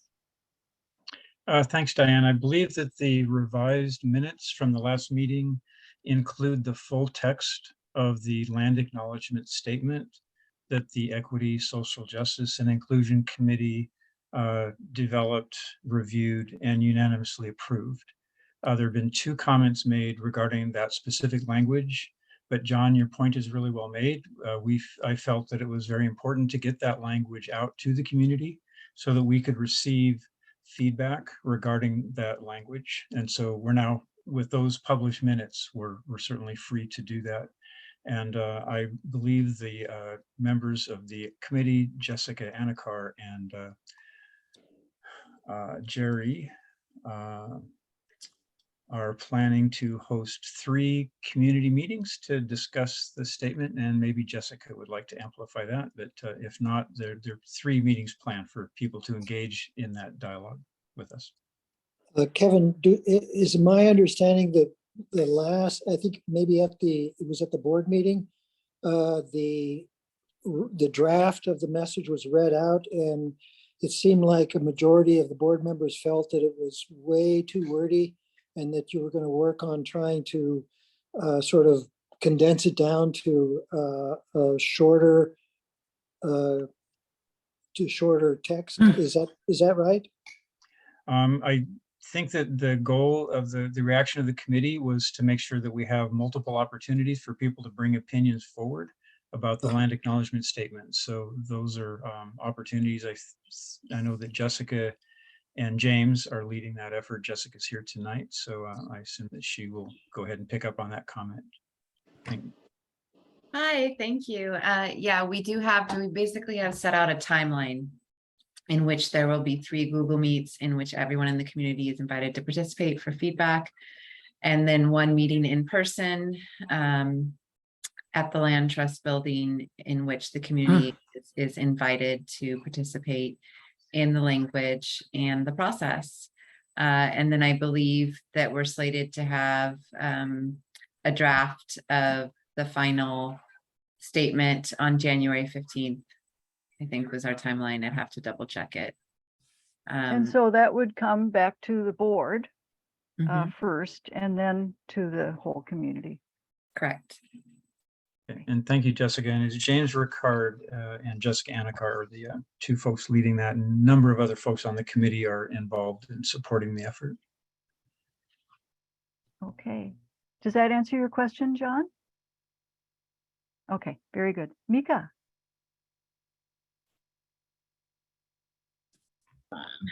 So I just wanted to say that, although I agree with, I believe what was what Robert said and Gavin, as far as, being neutral, at the same time, I also believe that, we have to be open and know that everyone's not going to agree with whatever each person thinks. And so I think it's really important as a community council that when a decision doesn't go our way, that not be a reason to quit. We have to be strong enough to take things that may not be what we agree with and continue to stand up for what we believe in and be respectful of everybody's point of view. That's all. Thank you, Mika.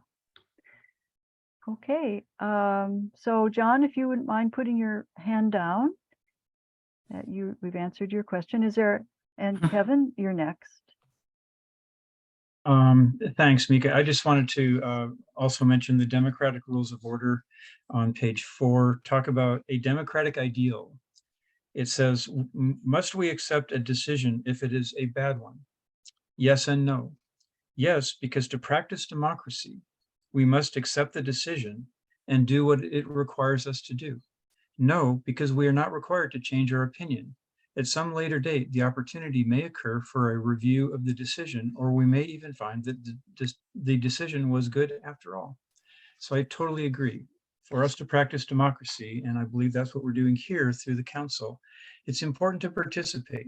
We need to know that we will not always be on the side of the majority, but it's important that we're all here so we have an opportunity to express our views. And so thanks for bringing that up and letting me just amplify that point. Thank you, Kevin.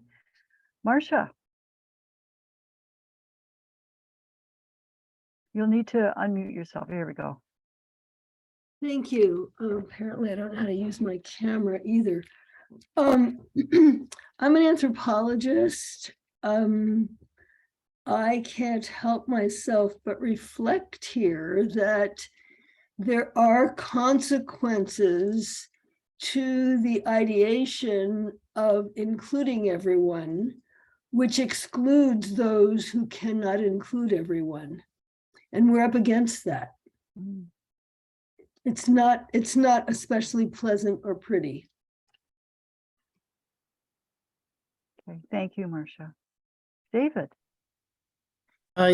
Yes, I just wanted to repeat what John had said, which was that his impression of our board meeting was that the board was not going to accept the land acknowledgement as currently written.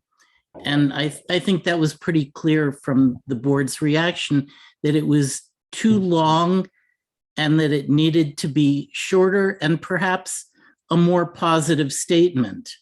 I know the idea was expressed by some members of the board that we want to make this an acknowledgement that, you know, the Aboriginal people who lived on Vashon were displaced, that they had been good stewards of the land, and that we intend to be good stewards of the land from here on out.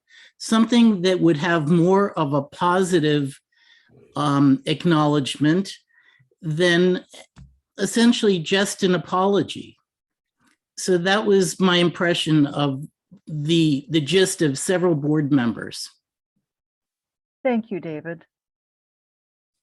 Hunter, what would you like to say? I just would want to really encourage everybody, even those people that disagree with the land acknowledgement, to come to one of these meetings and express their opinions, because it may be that we're both working for the same thing. And I really encourage, they'll be tough, but everybody should have a chance to be heard. Thank you. Thank you. John.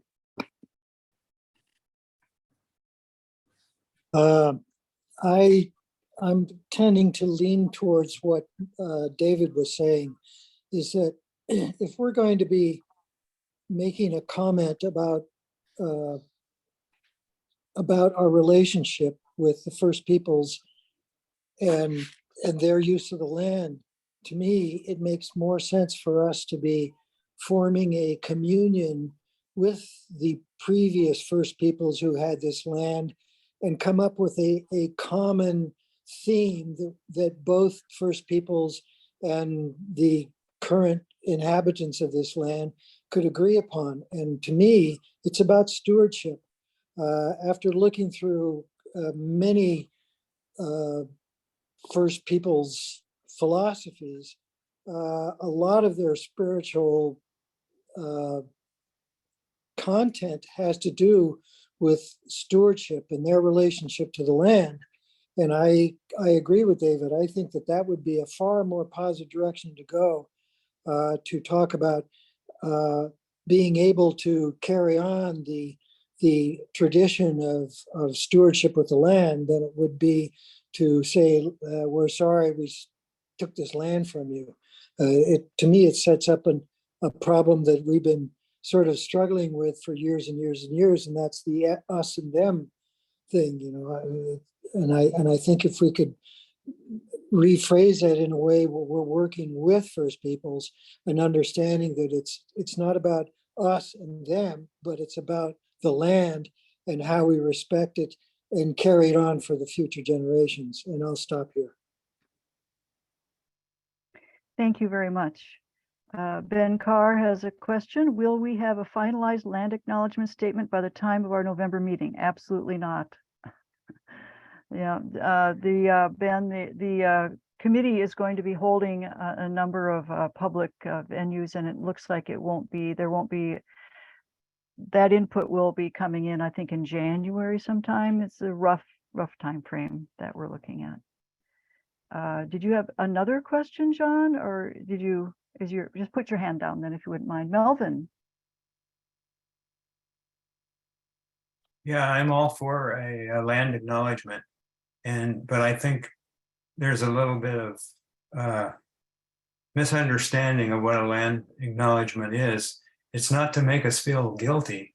It's to make us aware of our history and the things that have happened that we look back on as not what we would have wanted, and to learn from our history and modify behaviors in the future. But we don't need to feel guilty. It wasn't us that did it. It was our forebears, and we're not responsible for our forebears. So trying to think that this is to make us feel guilty, I don't agree with that at all. It's not to make us feel guilty. It's to make us aware. Thank you. Thank you, Melvin. I'll just take one more comment from Ben, and then we're going to move on the meeting, okay? Okay, Ben, would you like to share? Well, I love land acknowledgements, and I probably will vote in favor of it. The lawyer in me is a little bit reluctant to approve something that doesn't even exist yet. And so, I mean, I'm always, it seems premature to hold a vote on a statement that's not written. It seems like we should have a statement before we vote on whether to read it every time. So I would just recommend we table a vote until we actually have a statement. Okay, well, the motion has been moved and seconded by the board. So it's, and it's going to have it's gone a little too far unless we can always not pass it. But at this point, to table it, we would need to have at the next board meeting a move to table it and withdraw it, since the motion hasn't actually happened yet. That would be the only way to table it at this point. It's been moved and seconded at this point, you see. Mhm. Kevin? And just quickly, Diane, I know that this issue that Ben raised was discussed with the board. I don't know if you want to summarize that. I could if you'd like me to.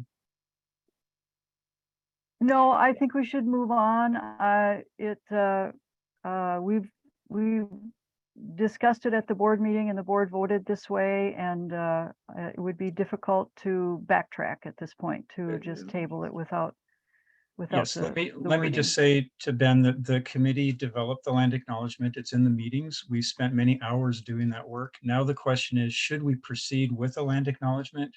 We'd like to not do more work on something that the committee will reject, the council will reject. So I think we're at the point now where we can make the decision given the land acknowledgement statement that's been drafted by the committee. So that was the board agreed with that position when we had that conversation. Thank you, Diane, for the opportunity to convey that. Yes, the board was only willing to agree to have a land acknowledgement, but not to accept the very long wording of the one that the committee had proposed.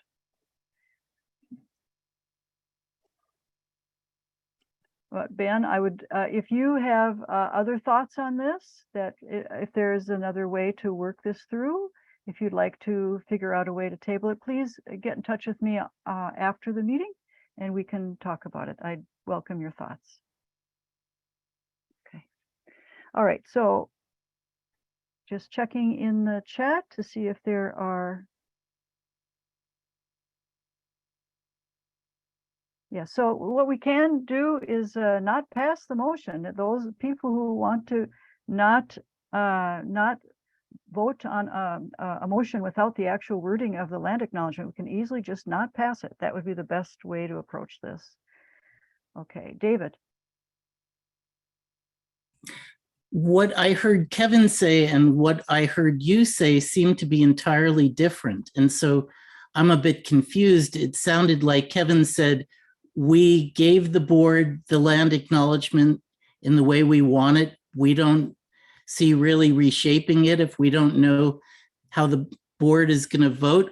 Could you please explain what you meant, Kevin? Because you got me confused on that. Because what Diane said was that we voted that there should be a land acknowledgement. But I'd be happy to do that, David. Okay, thank you. So the position of the committee, this suggests the appeal to the board was that committee members have put in substantial number of hours to create the land acknowledgement statement that we see in the minutes that will now be published from the last council meeting. We recognize that we could continue to do a lot of work, more hours invested in modifying the land acknowledgement statement at this time. But if this council believes it's inappropriate to have a land acknowledgement statement, then those volunteer hours would have been for naught. So what we'd like to do, given that we have now created a land acknowledgement statement, which is a proposal to the board and to the council, we'd like to call the question, given that kind of content, do we think it's appropriate, yes or no, for this council to open with a land acknowledgement statement, recognizing that if we vote yes, that the council will have multiple opportunities to make adjustment to that statement. And of course, we can always go back and reverse any decision that we make if the council majority agrees to change at a future time. So I think that represents the view of the committee. And if Jessica gives a thumbs up, then I will have done my job. appropriately. Hopefully, David, that explains and clarifies that question you have. What I take from that is that you wanted to see whether we would approve a land acknowledgement if one came up with wording that we approved. But what I hear you say is still confusing to me, because it says essentially that something like what you had said, and it's not necessarily what we had approved. We had said that it needed to be shorter and a few other things. So it would be nice if your committee will put the work in to shape a land acknowledgement, but not if it looks just like the one that you gave us. And so we have planned, the committee is doing, I think, very good work to schedule 3 separate meetings to be able to invite comment.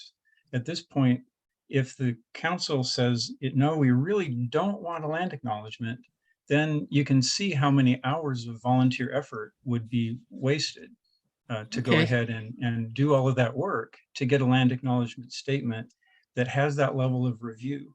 So at this point, and the motion that Hunter made is just, let's decide if we think it is appropriate to go ahead with a land acknowledgement. And if so, then let's go ahead and do that work, invest those volunteer hours. I'd hate to invest those volunteer hours if they are wasted, and we could put those hours to much, lots of other things that the committee would like to do. So I think that is sort of the economist in me saying, let's answer the question first, and then let's go forward. And I think that answers it, David. Are you still? Yeah, no, I just wanted to address what Ben Carr is saying. And so I think the fact that the board will have the last say over what the committee, which is an advisory committee to the board, that we will have the last say over what they propose to us. I hope we've made our position fairly clear to Kevin that changes need to be made. And I hope that this might address Ben's concern that he doesn't want to vote on something until he sees what it says. And, I can understand that too. Okay, and I'm not taking any more Point of time order. on this. We need to move on. Point of order. Yes. When this vote comes up next month to say whether we want a land acknowledgement or not. Yes.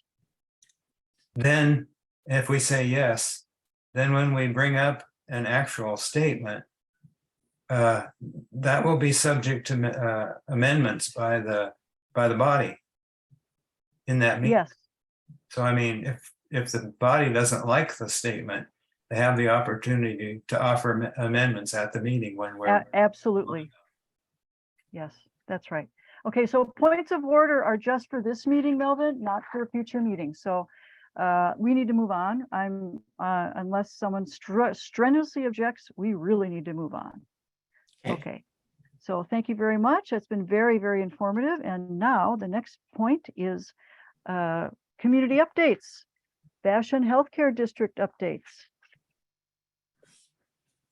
Hello, everybody. This is Eric Pryne. I'm one of the Vashon Health Care District commissioners, and I'm here with my fellow commissioner, Wendy Noble, and our superintendent, Eric Jensen.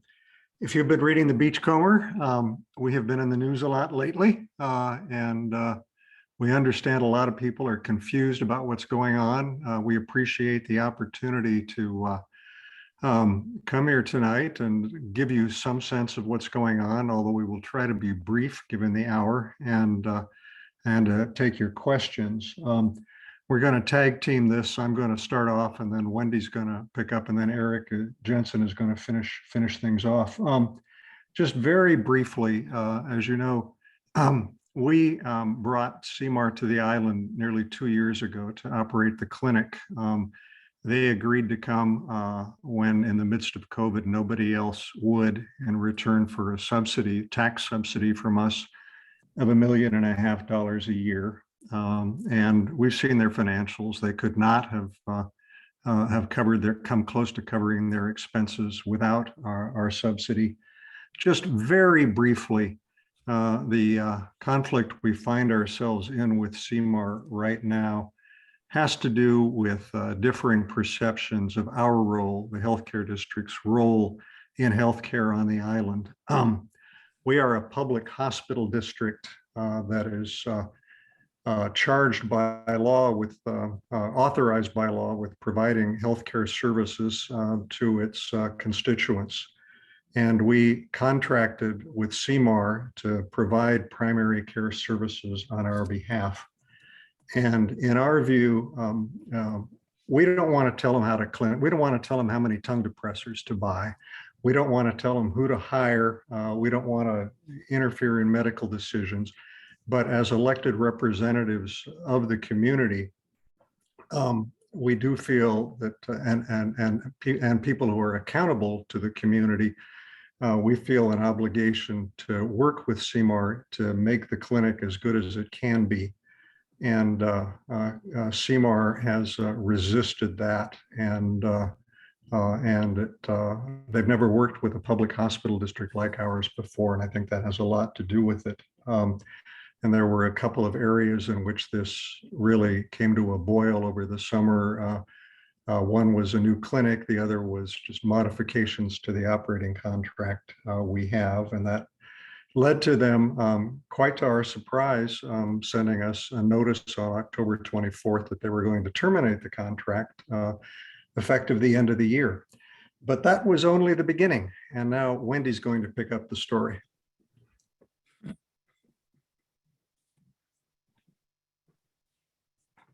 Wendy, you're muted.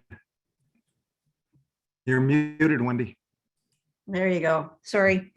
CMAR stated that it doesn't need to demonstrate a credible plan for what's going to happen next to the community based on their track record. But we think that the community does deserve a plan and a commitment from CMAR. So in the discussions between the CMAR executives and a task force of Eric Jensen, our superintendent, who is here now as part of that task force, and he'll be able to update you a little bit on how that's going. But there were some basic things that we asked them to commit to, and many of them grew out of the clinic relations committee that we had, where we met with the representatives of the clinic on a regular basis and fairly consistently asked for these same things. Briefly, we want to have some commitment from them that, first of all, they'll be able to fully fund a comprehensive primary care clinic that's going to serve all island residents and accept all insurances with no subsidy, and a commitment that would be for 10 years. We want to have some sense from them of how they're going to engage the community, to get some input from community members about the new building that they're planning to build, which will address primary care as well as provide space for other needs, which is something that we had anticipated if we were going to build a building. Another concern is that we expect them to coordinate services with Vashon Youth and Family Services and other social service agencies, so that if they follow through with their stated pledge to provide behavioral health services, that they're not competing with the services that we already have on the island, but they collaborate and coordinate to provide coverage for gaps. Right now, we've been stressing the need for medication management as part of behavioral services, and we've been trying to encourage some collaboration between the clinic and VYFS, and we think that's really important to continue. We have asked them to provide extended hours, after hours care, weekends, with access to all patients. This is something that we've asked for many times over the last year and a half. We've also asked them to commit to expanding the provision of same-day care for acute injuries and illnesses to decrease the need for island people to go off island for urgent care. And then we have asked for a commitment to assure, if they do leave earlier than their pledged commitment to stay long-term, that they give 12 months notice, that the Vashon Health Care District has first right of refusal for the building, if they do build a building, and that they provide us some method of how they're going to evaluate the assets for that clinic that they state they are going to build. So we see ourselves at this point as advocates for the community, even though we will not have a contract with them and we're not providing a financial subsidy. So I'm going to turn this over to Eric now and let him follow up. Well, so where we left off is that we are waiting to hear a response from CMAR regarding some of the things that Eric and Wendy have talked about in our request for what we call criteria that we would evaluate on behalf of the community to say whether we agree that this is a credible plan to serve the community's primary care needs, or it isn't a credible plan.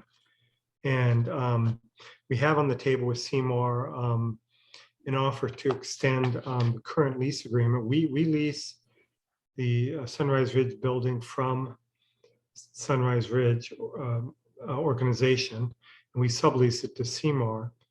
And those things all end, those leases all expire at the end of October this month. We have just renewed our lease for another year. And so, and we're willing to extend a lease again to CMAR through June 30th, with the understanding that, you know, we will continue to discuss how they will meet these criteria and the needs of the island.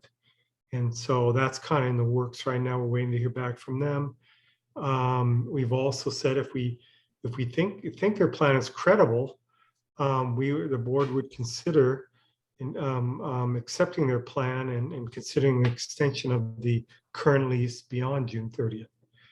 CMAR would very much like to have a longer lease, so they have time to, because their current plans are to complete purchase of the Spinnaker building and build it out and build a new structure there for a new clinic. And so right now we're just kind of waiting to hear back from them. And Eric, any other areas you think I should cover? Well, just to summarize, in essence, what they want from us is they would like to stay in the Sunrise Ridge space until a new clinic facility is ready to occupy. And what we want from them is transparency and assurances that any clinic that they operate on the island, in fact, is sustainable. I mean, we all know that several other off-island organizations have come to the island with grand visions and ended up leaving after a couple of years when things didn't work out. We don't want that to happen again. So we want transparency about how they're going to make this happen, and also about what kind of service and details about what kind of services they're going to offer, just assurances to the community that this is going to be a clinic that's going to meet the island's needs, at least as well as the clinic that's operating there now. I think we're ready for any questions you might have.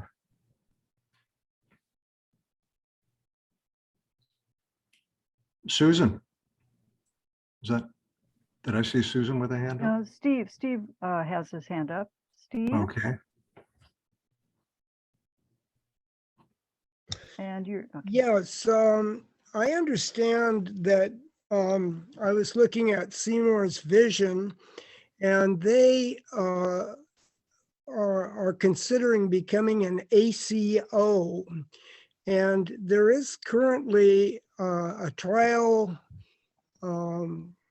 ACO program on a federal level that's taking place for underserved rural communities. And under this program, there's a couple features that are kind of have been controversial. One of them being is the overhead allowed is a 40% overhead. And the second one is that under that program, they would automatically enroll Medicare people in the area with that organization. And the gateway to this program is the clinics, the clinic in a community. So my question is, there is this federal pot of money, and do you know if this may be a factor in Seymour's rather abrupt change of opinion about staying on the island or leaving? Clearly, they needed to have some kind of subsidy before, but somehow they have come to the conclusion that somehow they can serve this island financially, that they would be able to do it financially in some other way. And I'm wondering if this is what might be the motivation.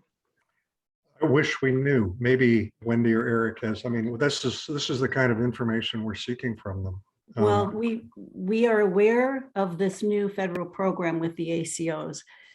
Multicare has an ACO that CMAR has been, I don't know what the current status of that is, but I know that there was some communication between Multicare and CMAR about CMAR joining the ACO, which is currently Multicare run.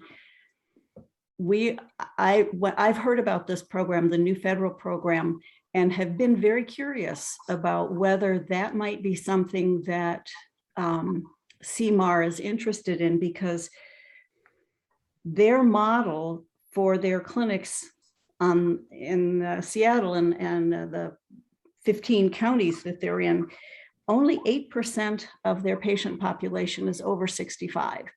So we are a very much a Medicare intensive community. And I think that's an important development for us to look into. And maybe Eric Jensen knows a little bit more about it, but I think you're asking a really important question. I think some folks may be wondering what an ACO is. Maybe somebody could, Wendy or Eric, you could expand on that a bit. I really can't. I mean, it's an accountable care organization. I think I think generally there are incentives that the federal government puts in for higher payments if you achieve certain quality standards. However, CMAR already receives enhanced reimbursement for all the Medicare and Medicaid patients they take care of on the island. I don't know anything more about it than that, and I've never heard them speak of it in regards to Vashon. Any other questions? Okay, thank you all very much for giving this update. I really appreciate it, and hope they come to the table and you hear back from them and it all works out. Fingers crossed. Thanks for the opportunity. We hope so too. Okay. All right. Next, we have the free health fair on October 29th. Megan Fitzgerald, would you like to talk about that? Sure. Hi, and I will be very quick, I promise. Yes, I am working. I work at Vashon Youth and Family Services. I'm the community resource navigator there, and I'm working with King County Public Health to bring a health fair to Vashon. They do these health fairs all over King County, and they have been forgetting about us. So they're coming October 29th at the Methodist Church from 10 to 2. We'll have free health screenings, the combination of University School of Pharmacy and Latinos Promoting Good Health to provide blood pressure, body mass index, cholesterol, diabetes, along with an education piece for anyone who has high blood pressure. They'll have some free blood pressure machines to take home and to teach them how to use that. We'll also have acupuncture and hearing and developmental screenings for birth to 5 kiddos. We have the dental van coming, and just lots of wonderful organizations from Vashon Varsa will be there with medical boxes. Family Place will be there with bike helmets and first aid kits. Dove will be there, the Care Network, the library, lots of fun things. So spread the word. And Kyle, the flyer that I sent to you has already changed from earlier today. So I will get you an updated flyer so that you can share with folks. Would you also share it with me, please? Because I'd like to post it on our website. Sure. The updated one. Okay. Thanks. Thank you very much. It sounds fabulous. And thank you so much for getting King County to come here for this. Oh, one more important thing, sorry. We are really focusing on folks who are uninsured and underinsured. So the dental van would be open to our Medicare folks who don't have dental coverage and also for folks who do not qualify for insurance. It's open to everybody, but we really want to make sure that we're getting care to the people who are not able to get it otherwise. Understandable. Thank you. Thank you, Meg. Okay, and the last item is Susan McCabe. Would you like to give a quick reminder about the free septic and well maintenance presentation? coming up? I am going to be very quick, and I appreciate anybody who's left. Would you allow me to share my screen and I can Please just do. post her up?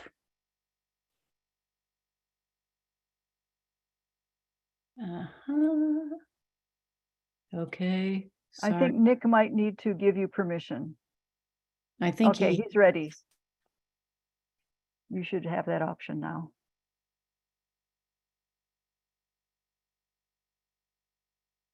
There you go. Can you see that? We sure can.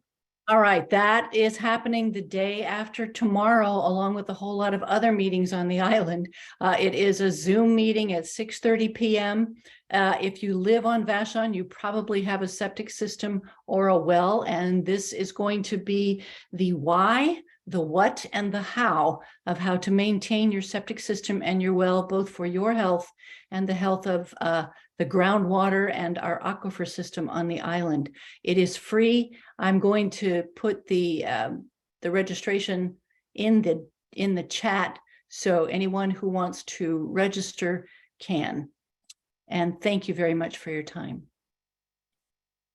That's all. Okay, you can stop sharing your screen then. And we're going to have to pass on open discussion this time because we're running late. And our next meeting is going to be Monday, November 21st at 7 p.m. We're hoping this will be our first hybrid meeting with both physical and Zoom options. And the location, if we can do this, will be announced. All right. And so I would like to adjourn this meeting of the Community Council and see you next month, everybody. Thank you very much for hanging in there. Sorry we're running late. Thank you. And you can turn the recording off.